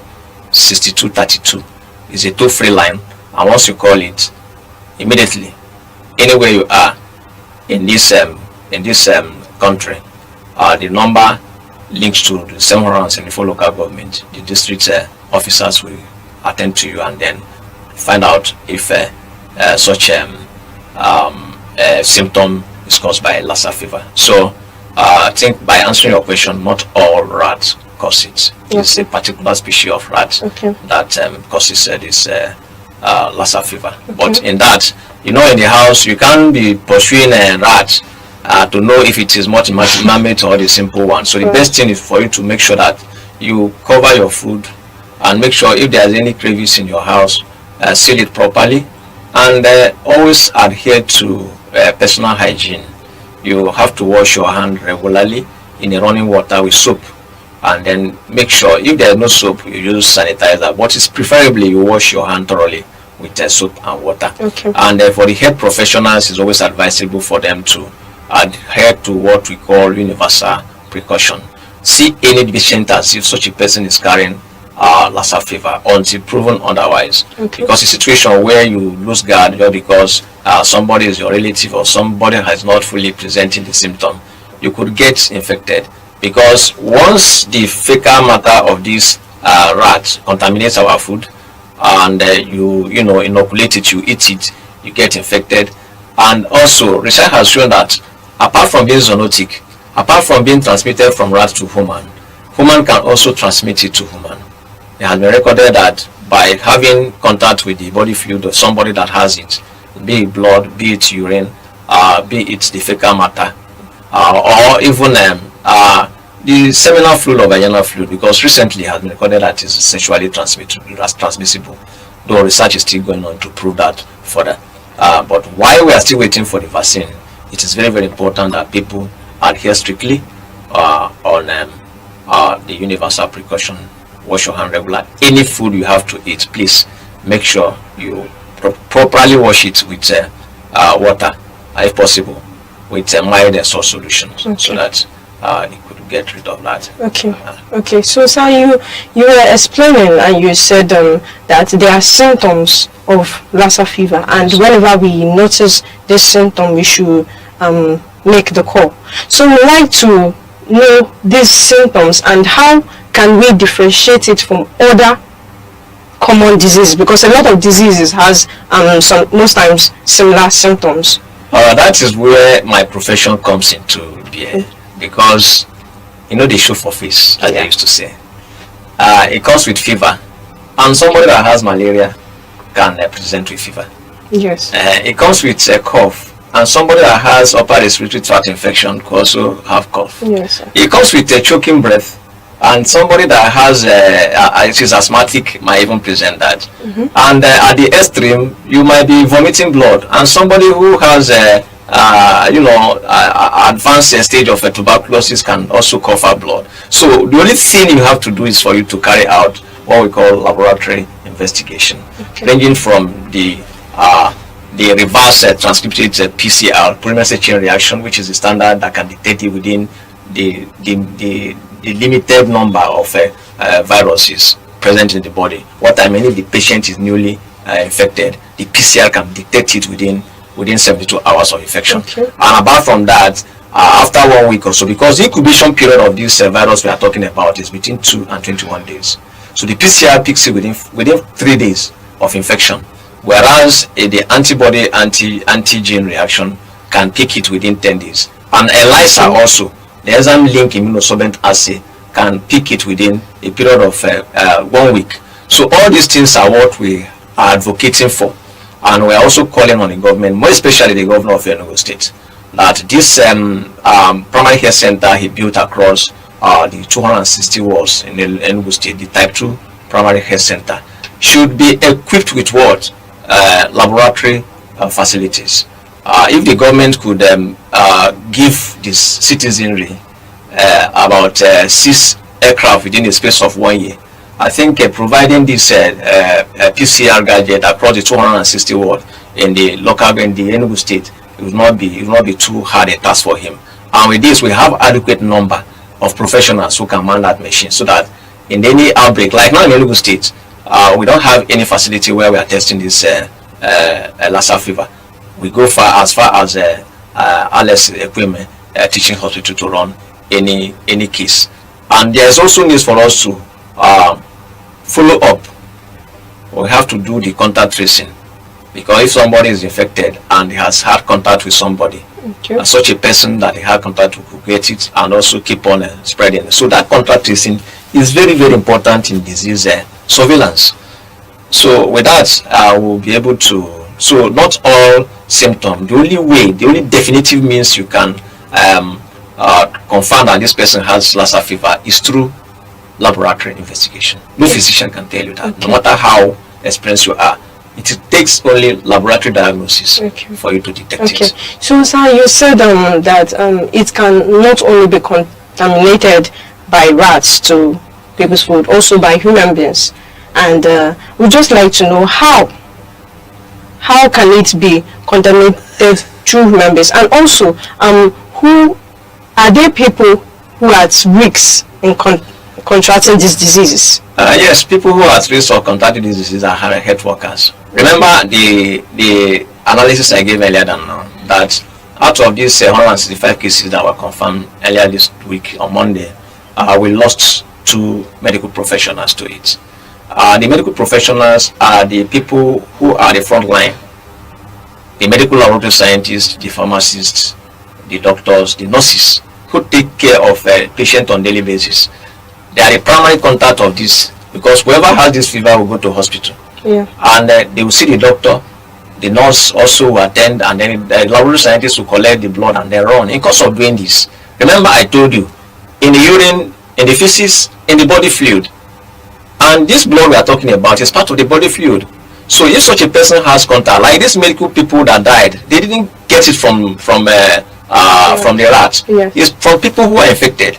I told you zoonotic. When I say zoonotic, that means animal gives it to man. But from that man can also transfer it to his co-man. Because if you get infected and you don't take care of yourself, you could contaminate the environment to the point that somebody nearby can also get it. So that is how the virus is being transmitted from one person to the other. And from our format, you have to engage on those rules we were observing during COVID, because coughing etiquette is very, very important. Some of us are in habit of, once you want to cough, you cough into your 2 hands and then rub it together, and when you see your neighbor, you just stretch out your hand and have a handshake, transferring the virus to the person, and the person will now go touch the mucous membrane like the nose and mouth. You find out that by the end of the day, another person might get infected. So that is the mode of transmission of that virus. Okay, sir. So I'd like to ask you, since you said Lassa fever is treatable, you say there is the vaccine. So, is there any way that it can be made more available to the rural areas, not just the urban areas only? You know, you said there's a line. Yes. There's a line for it, yes. So can it also be made to the rural areas? When I was talking, I said the vaccine is not available. It's still under clinical trial. Okay. But if you report early, there is antiviral agent they are using to treat the case in the hospital. Okay. And that one, the federal government is trying all within its power to ensure that it's available across the 774 local governments in the country. And that is why I told you about the disease surveillance notification officer, the DSNO, in the local government. So once you call this number, those notification officers will pick it and direct you on what to do. So like for now, there is no vaccine for it, but it's under clinical trial. And by the grace of God, by this time next year, the vaccine will be really available. And once it's available, please, I am pleading with my audience, my viewers, to make yourself available, because this time around we always experience what we call vaccine hesitancy. Even when the vaccine is ready, the people will now bring one myth or the other to dissuade and discourage people from taking the vaccine. I had the experience during COVID when we were doing media advocacy on people, the need of people to take vaccine. Some people are busy, carrying out a rumor that once you take the vaccine, it will sterilize you if you're a man, you won't be able to impregnate a woman, or you die within 5 years. From 2021 till now, it's over 5 years, and some of us that took it are still bouncing strong on daily basis. So all those things are myth, and it's just a thing to dissuade people from having access to medics. So once the vaccine is out, please, I will advise us to, because it will undergo some series of clinical trials before it's certified to be safe for human. So once it's safe, people should take it. And also, we should stop bush burning. Because if you are traveling along the road, like from here to Abuja, you find out that some people are busy drying their floor along the road. You see cassava floor, even to the point of even the agari. And once it's laid along the road like that, the rats had every tendency to come and feed on it, and because of feeding, urinate on top of it, and after they might even defecate, and before you know it, you just eat it and then get infected. So we should dissuade that. So people should know how to preserve their food, and if you are frying it with fire, not present it to the open space where rats could have access to it, because all rats could cause it except proven otherwise. Proven otherwise means identify if it is a multi-mammal rat or not, and that one will take time. You can't be pursuing rat along every day. The best thing to do is avoid any contact with rats. And so for some people who are also good in eating rats, I think this is not the best time for it, because you could eat viral infection that could cause you the viral hemorrhagic disease going on in the country. So sir, as we are discussing, you mentioned that this has become something rampant, even in the hospital where we normally go to anytime we have any disease or the other. So I just want you to tell the audience, for those who have contaminated this disease, a lot of diseases has its stigmas. Yes, has its stigmas. So how can we, the society, prevent the stigma? Well, the stigma is common because especially due to ignorance. Stigmatizing against people who contracted the Lassa fever cannot help you, because you that is stigmatizing, you don't have the vaccine. So God forbid, it might be your tongue tomorrow. The only thing is for you to be equipped with the information, the necessary information. Know that one, you don't have handshake with such a person, and if you had, it's always advisable for you to do what? Wash your hand properly with soap and water, and also you stop sharing personal protective equipment if you are working in the hospital.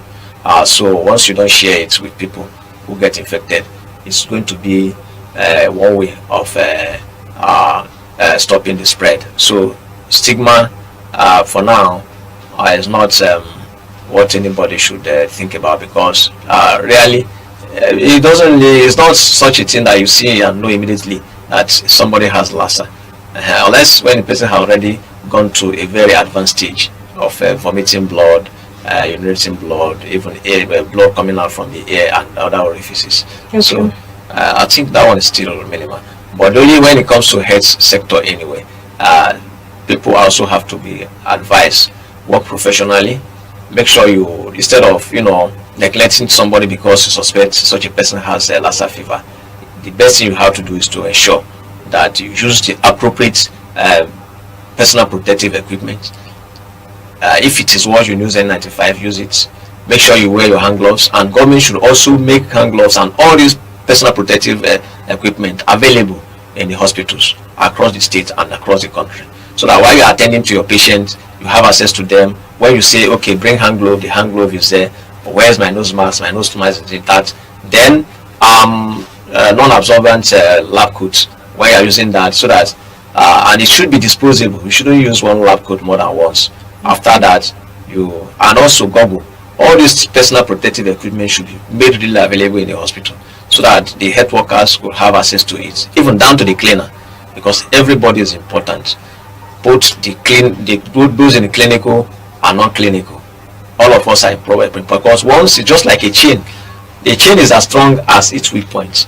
So once any of us gets it, you could easily spread it across the hospital community, and it becomes a hospital-associated infection. Okay. So finally, sir, what advice would you give to Nigerians to stay safe and healthy during this Lassa fever outbreaks? Lassa fever has been in existence since 1969, as I told you earlier. And on yearly basis, we had a record. By this time last year, the incidence was so high in Ebonyi State. And this year now, thank goodness, we have not recorded any incident in Enugu. But Ebonyi recorded one.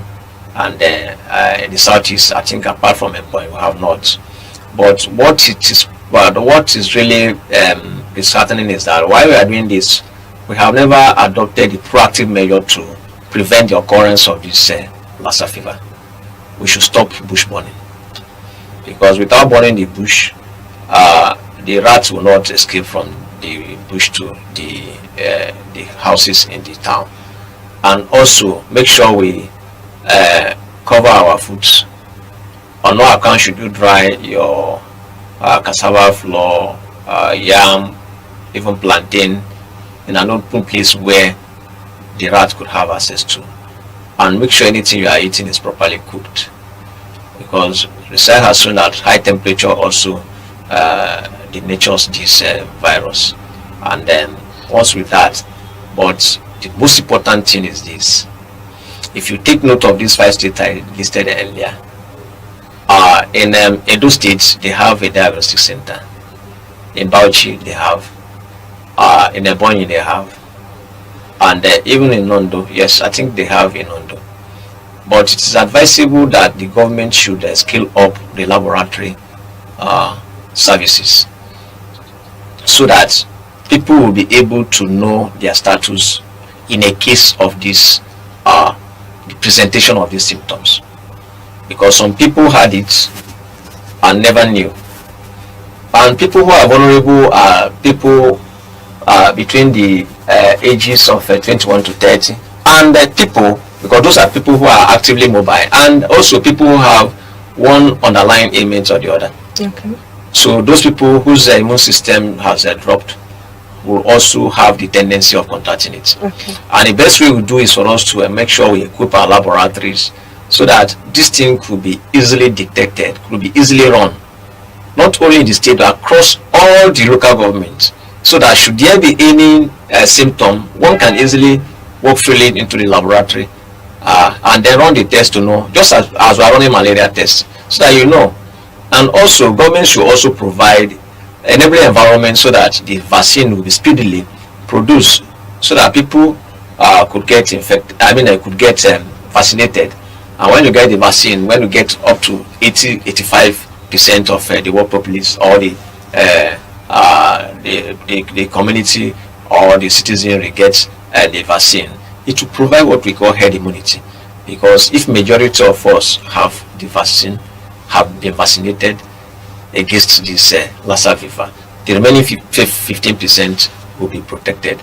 And the governments within this West African sub-region where it is common should also come together to know how they can quash it. Because now the world is just a global village. Somebody might take the breakfast in Nigeria, and tomorrow, in the next 1 hour or so, you see such a person in Ghana and all this. That is how we keep on spreading the virus. Yeah. Okay, sir. Now you explained how the government is creating medical facilities all around Nigeria for this disease, to be able to cure this disease and prevent much outbreak. So we all are humans, so we don't get affected only by medical issues. We also get affected emotionally. So what is the government doing in the aspect of emotional aspects, psychological aspects, to be able to curtail this outbreak? If you go down to the website of Nigerian Center for Disease Control and Prevention, the NCDC, there are a lot of information going on there, and there they advise people on how to live their life. For now, they also give people who are infected moral support. But what we're advocating for is, besides that moral support, there's need for us to also treat people who are infected. Okay. People who contracted disease should be treated free of charge. Because why people delay in presenting this case until it gets worse is because average Nigerian now is going through a lot of financial stress. Yeah. And once the fever comes, you say, okay, it should be malaria. Let me just take anti-malaria. But if it is free of charge, test free, treatment free, just like HIV, you find out that people will easily move up. If I have headache for 2 days, I'll say, oh, maybe it could be Lassa. Let me go and test. But even people who are willing to test, where can you run the test? PCR test now, you know how much it is. So all those things, if it's readily available, and also the stigma you said earlier, if I present myself now, if I call these district officers, I might get it. But somebody like, if you have malaria, you can just walk to the diagnosis center and say, okay, I want to run this test. Once those tests are readily available. So beyond giving that moral support, and also, assessing them, when it is always good to say, okay, the treatment should be free of charge, and also make the test readily available, and also reduce costs of medication, because you know how things are expensive in this country this time around, especially medical. So it's very important for them to look into that, and with that, people will come out freely and then run the test and get their necessary information about their status before it gets worse. Because people who died are people who delayed presenting. If you present earlier, you will be treated and you get yourself. Okay. Thank you very much, sir, for joining us on this edition. It is my pleasure. Thank you so much, sir. Thank you so much. And that concludes today's edition of Health Matters. Remember, informed decisions are often the foundation of healthier living. Thank you for watching. I am your host, Sharon Uche.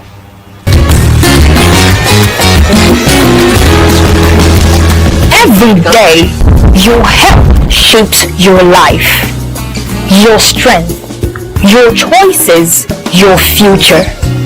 Because knowledge is the first step towards well-being. This is Health Matters, only on Aneke TV.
Nigeria is a nation of enormous potential, rich in people, culture, and natural resources. Yet, decades after independence, challenges persist. Insecurity, communal clashes, youth unemployment, weak institutions, and corruption. Many of these problems stem from a deeper issue: the difficulty of managing Nigeria's diversity and translating competing ideas into practical solutions. At the heart of solutions is mediated convergence, bringing government, communities, and civil society together to find common ground. In Plateau State, local leaders, youth groups, and security agencies are negotiating grazing routes and implementing community-led peace initiatives. The result: reduced violence in areas historically prone to clashes.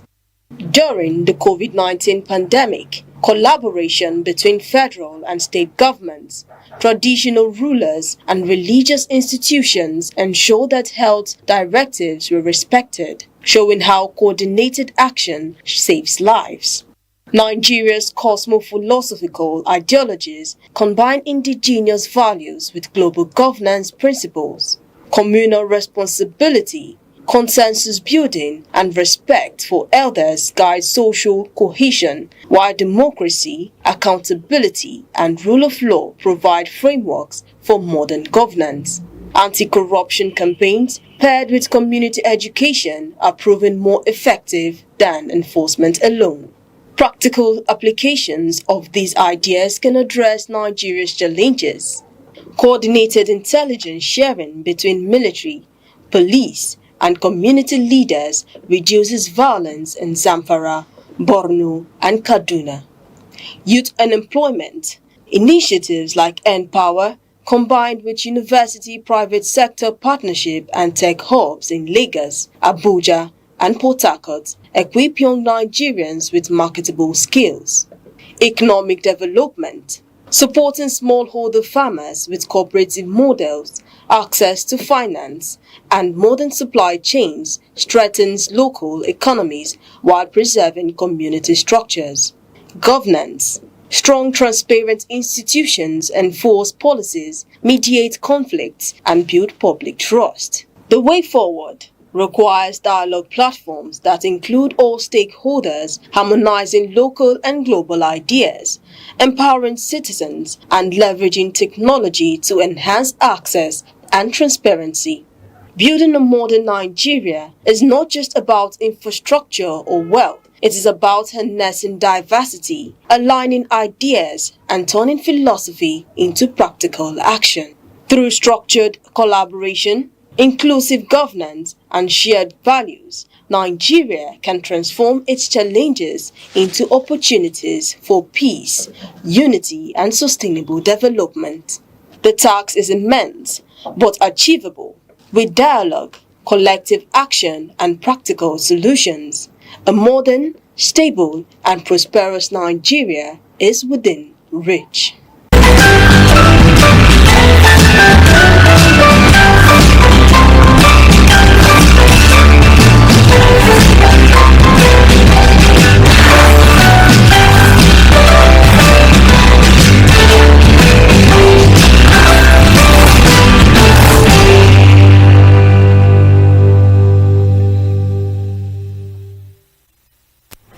Good morning, Nigeria. Good morning, 042. Pleasant greetings to everyone watching. You are tuning to Sunrise on Aneke TV, where every sunrise begins with delightfulness and purpose.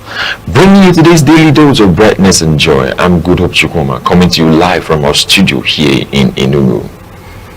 It is said that no matter how dark the night, the day must surely break. I'm Uche Osai. Good morning to you, our global audience, and wherever you are, at home, making breakfast, or in transit, or even at your desk. Thank you for letting us into your space this beautiful morning. We're here to refresh, inform, and motivate. Well, you know, it's Thursday, 5th of March 2026. It's another new day, a new and wonderful edition of Sunrise. A power-packed morning with the latest news, weather, and business stock update, hot topics, and that Sunrise Pack to help you on the day. So, relax, grab that cup of coffee or tea, enjoy the ride, because the sunrise is here. Yes, the sunrise is here, and coming up shortly, we'll kick things off with our quote of the day, something thoughtful to shift your perspective and help you stay well driven or focused. And then it's straight into the day's top headlines. All the key news updates that you need to remain informed will be shared, hot and tasty. Okay, we'll also give you a full weather forecast for cities across the southeast and beyond, so you know what to expect before stepping out. And then we'll wrap things up by letting you into the Nigerian business landscape and, of course, the happenings around our football. Okay, now to our inspiration segment, and it's coming from a quote which says, a lot of people don't need medicine. They need someone who can listen and understand them. It says a lot of people don't need medicine. They need someone who can listen and understand them. The message here is that a lot of people don't actually need medicine. Yes, they simply need someone who can truly listen to them and understand what they're going through. Many people carry heavy thoughts, silent struggles, and emotional pain inside their hearts. And sometimes what heals them is not a prescription but a conversation. When someone feels heard, valued, and understood, a huge burden can be lifted from their mind. Sadly, in a fast-paced world, people are quick to advise, judge, or dismiss others without first listening. This quote reminds us that empathy is powerful. Taking time to listen to someone, showing patience, and trying to understand their feelings can bring comfort that no pill can provide. Sometimes the greatest help we can give another person is simply our attention, our compassion, and a listening ear. Mr. Che? All right. Looking at this quote and hearing you speak to empathy, we'll bring it home and break it down. What does he talk about? The medicine you need is care. That's the medicine we need. Care. Here looking at this quote saying a lot of people don't need medicine. They need someone who can listen and understand them. It speaks to the eternal medicine which every mortal takes. Though higher mammal, human beings, animals, even when you go to the wild, you see that every species of creature needs this very medicine, and that is what love, that is care, and that's what the world at this point in time is in needs and is in short supply while the demand is high. When was the last time you picked up your phone to call someone and tell them that you love them, you really care? When was the last time you called your aged parents to say, how are you? I truly love you. Those few words of care can in itself resurrect dead bones. It can give confidence, bring hope. That's all the medicine that someone needs. To know that someone out there cares, that someone really loves them, believe in them, it can keep them going for another hour. So the little you can do this morning is when you open that shop this morning, turn to your next neighbor and say, I hope you slept well. That alone can bring life back. Show them that you care. That's the medicine that we need in our world today. There's no against, talking much about it. Just show that you care. Empathy, that's what the world needs now, and that's the greatest medicine. So wherever you find yourself, at your workplace, in your business environment, in schools, even when you're in search of the new greener pasture, submitting that proposal, just take time to let the people around you see that you love and care for them. That could be the only medicine someone needs this morning to resurrect, to rise again and shine. The sun is up and it's shining. So give someone that natural medicine so they too can rise and shine. Wonderful. So wonderful. I mean, from what Mr. Che said, give someone that shine so that they too can shine. Give someone that sun so that they too can shine. It's amazing. Now we go over to the weather update for today. Yes, we'll take a look at the weather across major cities in Southeast today.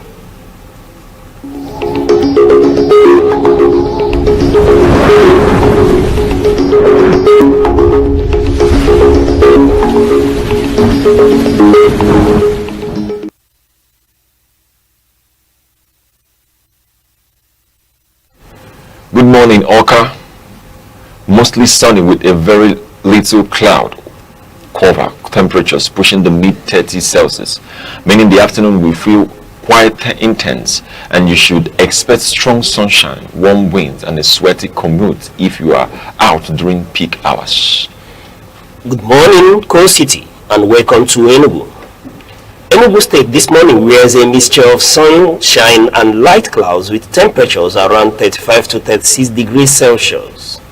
So, the state is bright and hot, while evening gradually becomes calmer and slightly cooler, but still warm. Good morning, Ebonyi Abakaliki.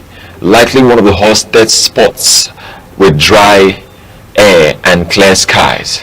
Temperatures may touch 36 to 37 degrees today, so expect dusty, sunny conditions and a scorching afternoon that makes shade and water your best friends. And good morning, Imo State. Welcome to my favorite city of Owerri. Now, Owerri will be sunny with a bit more humidity compared to other states. Temperature will sit around 34 to 35 degrees Celsius, meaning it may feel hotter than the actual reading, and you should expect a warm, slightly sticky afternoon before midnight. Good morning, Omar here.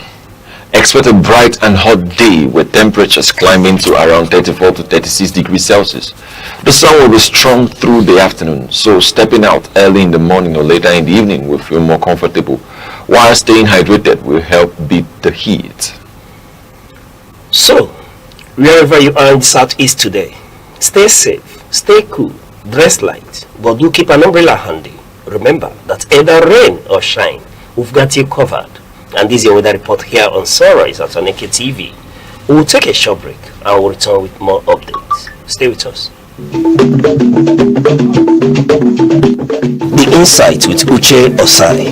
Having the political will to confront whatever is the challenges. Igbo wrestles with the tortoise that had a lot of ingenuity, a lot of ideas, and the tireless. It will take the good mind of government in power to say, let there be electoral reform, no matter who sorts is God. We did everything. All of us came and supported him with our last block. In-depth analysis, expert views, real voices, uncover the stories shaping Nigeria today. Deep dive, honest, unfiltered, only on the Insight with Uche Osai on Aneke TV. Join us.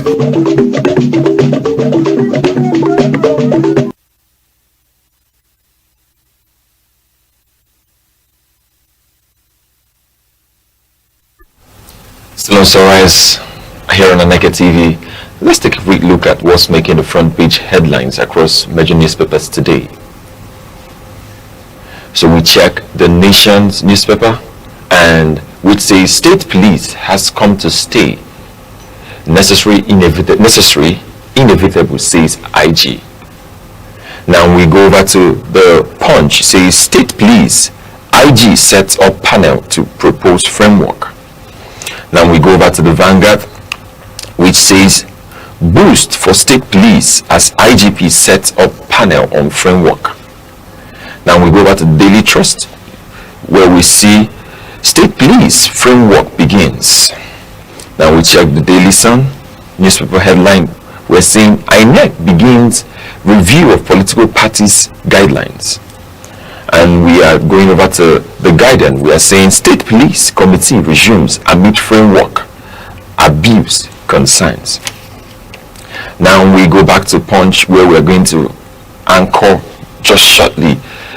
Punch says state police IG sets up panel to propose framework.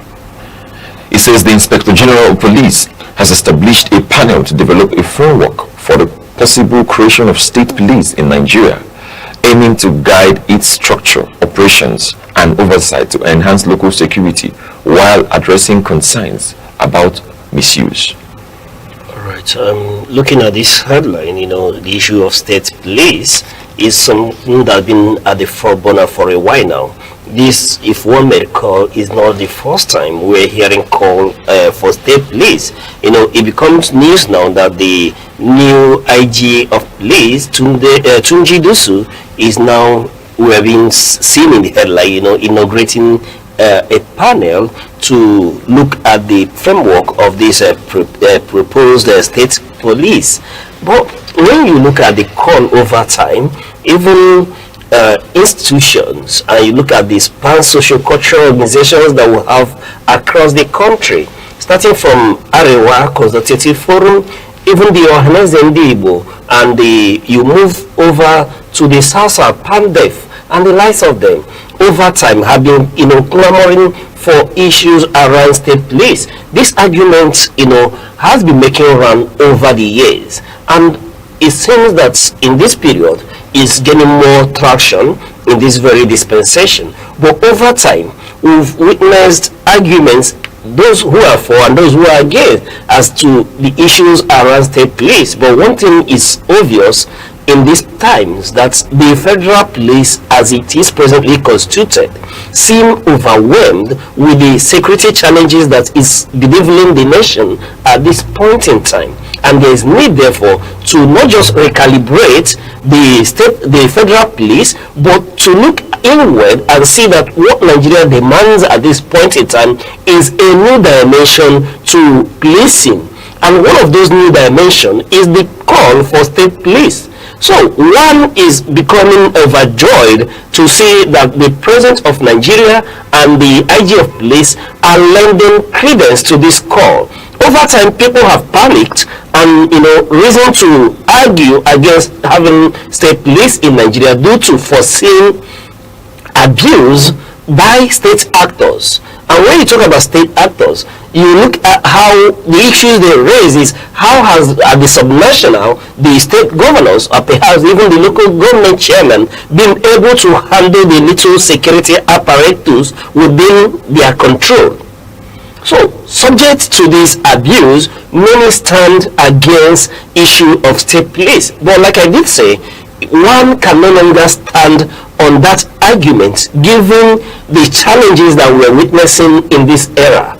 You look at the myriads of insecurity, that's bedeviled our nation, where people cannot travel freely. We cannot overemphasize that point, where the bandits are beginning to take over territories. People are kidnapped and killed at will.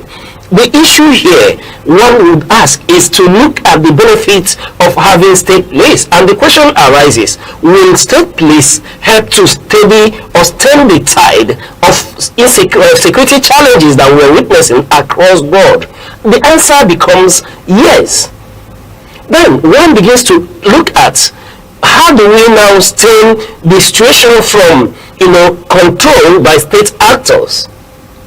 And if you listen very well and follow the argument over time, you've seen that even former state governors who are no longer in power have over time come out to support the issue around state police. And one of such issues that will lead credence to why there is need for state police at this time is when you look at, for example, the governor of Zamfara State. I love citing him as an example, who over time has expressed a handicap to having a handle on security issues around his state. Is unquote that he did say that they know where these bandits reside. They know where they are. But more often, because they do not have control of security apparatus within their domain, they cannot lead an onslaught into combating these security threats, leading to asking a critical question. Why is it that the state governors cannot control entirely the security of their state? And you find that answer in the Constitution of the Federal Republic of Nigeria, which makes state policing or police in Nigeria a federal, a federal tool. That the call and control must come from the center. You have a centralized police where you have an IG of police who takes direct order from the president.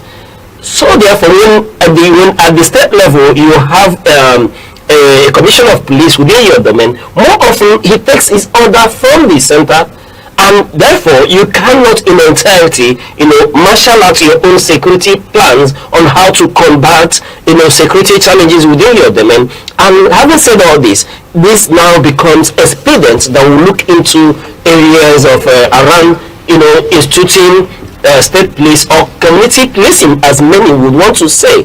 And like I did mention, it becomes even more heartwarming that the body language of Mr. President Bola Ahmed Tinubu seems to be in support of institutionalizing state police at this point in time.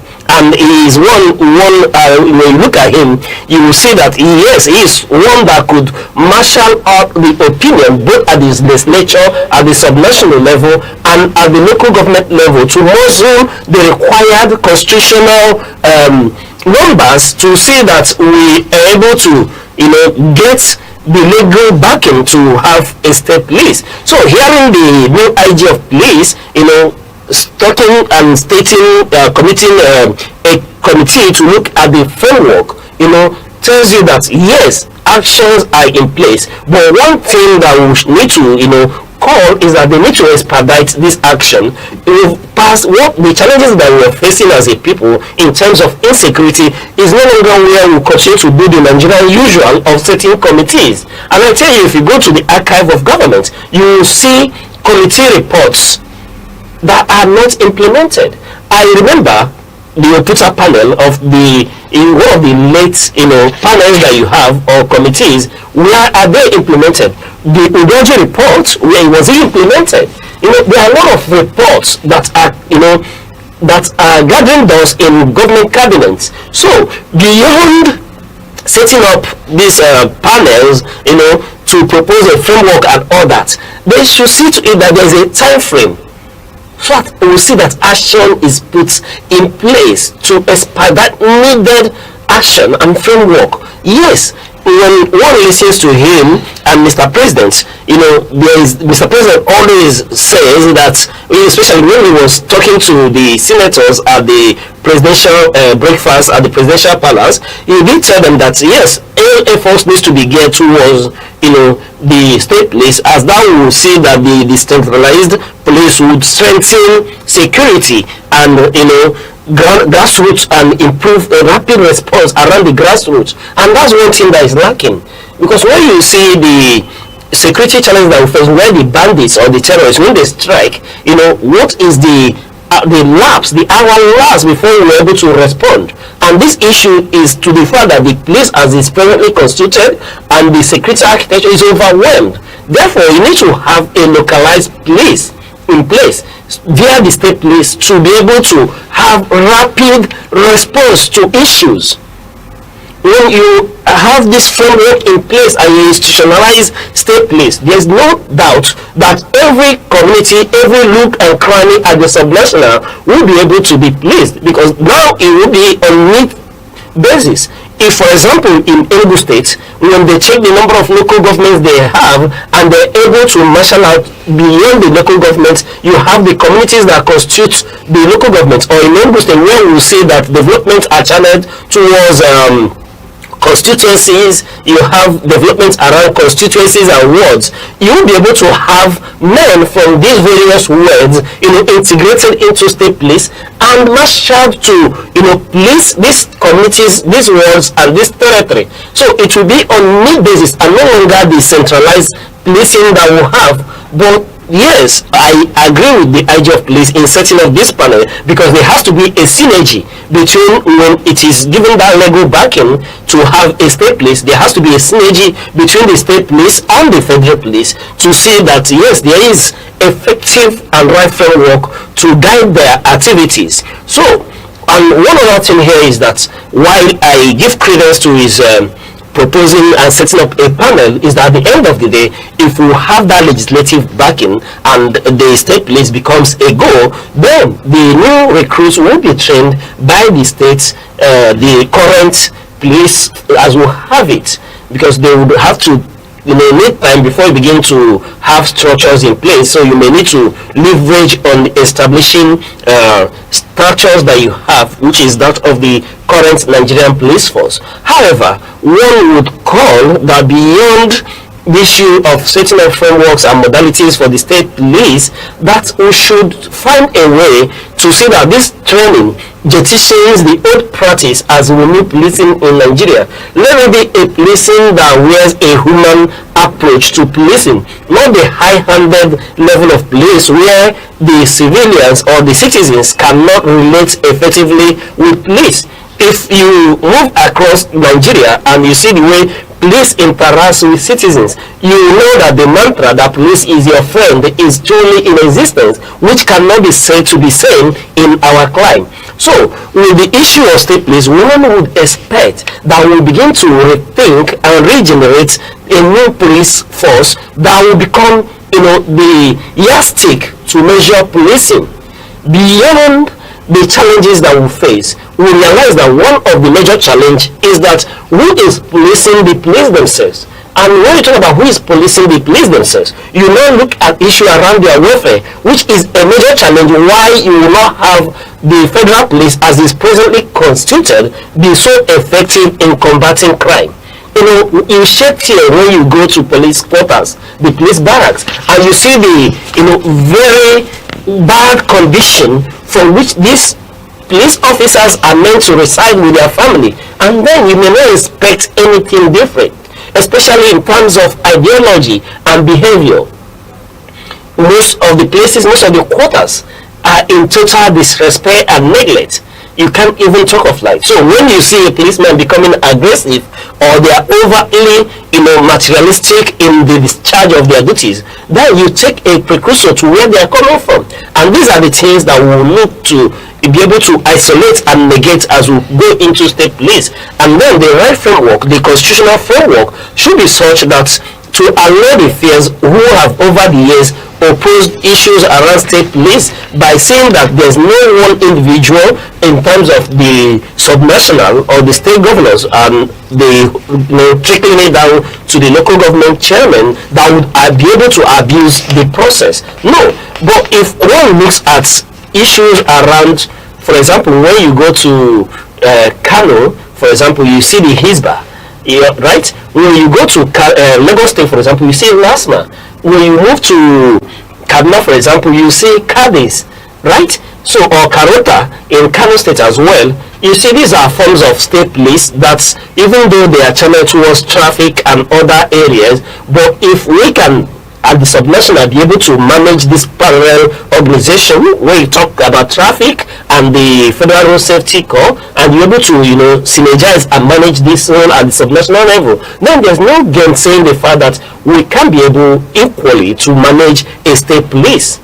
This is one may begin to look at the required resources. But I tell you that the resources shouldn't be a challenge here. It's about appropriating the right resources, which we are at this moment we celebrate in this administration that there is more fund available at the subnational. So what you need to do is channel the security funds that you make available to the state governors into the state police. So I tell you, the resources will be available. The will is what at this point in time that we should speak to, that those players at the national level and at the subnational level should be able to come together, give it a go once and for all, away from rhetorics where we continue to look at the front pages of newspaper and television and we deliberate on these things and everyone goes to bed. No, given what we are facing as a people, the issue of state policing for me is long overdue and should have been implemented by now. And this is one area I do not see challenge, being that the APC-led administration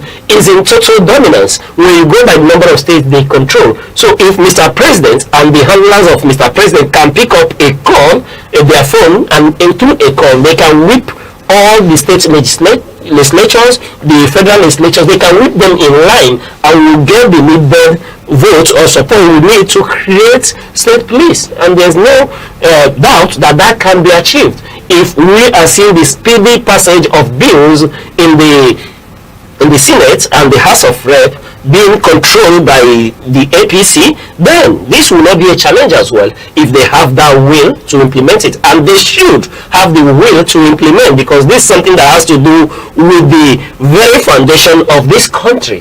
You cannot see your territory and let your territory become an ungoverned state. That means government in itself is failing at its core and primary duty. And I know the president will not let that happen under his watch. Therefore, I expect them to expedite action beyond rhetorics, beyond forming of committees. Let us begin to see the legal framework for a state police, so that we can begin to steady the tide. Let us begin to, take the onslaught against the insurgents, against the bandits and the kidnappings that we have around other states in Nigeria. When we talk about insecurity and insurgents, a number of times we will take a look towards the north more. But there's nowhere in Nigeria that is as safe when you compare where we are coming from as a people. Things have so degenerated that people no longer move and travel willingly. I asked people the other day, nobody is willing to, people when they take night route doing travels, and people are quite apprehensive. But this was something we used to enjoy at one point in this nation, where you do your business, for example, in Enugu, and by tomorrow morning you want to wake up in Kano and attend to other things. And these things are no longer like that. I've known a number of transport companies that have shut down due to insecurity because they can no longer ply the roads at night. That's not even giving to other issues, but the whole issue of insecurity has become an albatross on this nation. And every framework, every modality should be put in place, even having beyond state police that we are talking. I am one of the advocates of community policing as a way to see that insecurity is curbed in Nigeria. Okay, thank you very much for that. We go over to the newspaper that we have next, and we're talking about the Sun, a Daily Sun. And the headline in the Daily Sun says 2027 INEC begins review of political parties guidelines. 2027 INEC begins review of political parties guidelines. The Independent National Electoral Commission INEC has started reviewing the operational guidelines for political parties ahead of the 2027 general elections. The move aims to strengthen party regulation, improve compliance with electoral laws, and ensure a smoother and more transparent electoral process. All right. Looking at this headline, 2027, INEC begins review of political parties guidelines. Speaking to from Josh Amopitan, the chairman of INEC, it's quite a commendable move to make, especially given the new Electoral Act.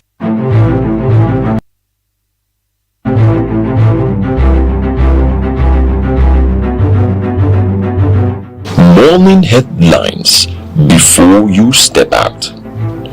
Midday updates while you work. Evening analysis when the day winds down. Wherever life takes you, Aneke TV keeps you informed, connected, and ahead. Aneke TV. Move with the world.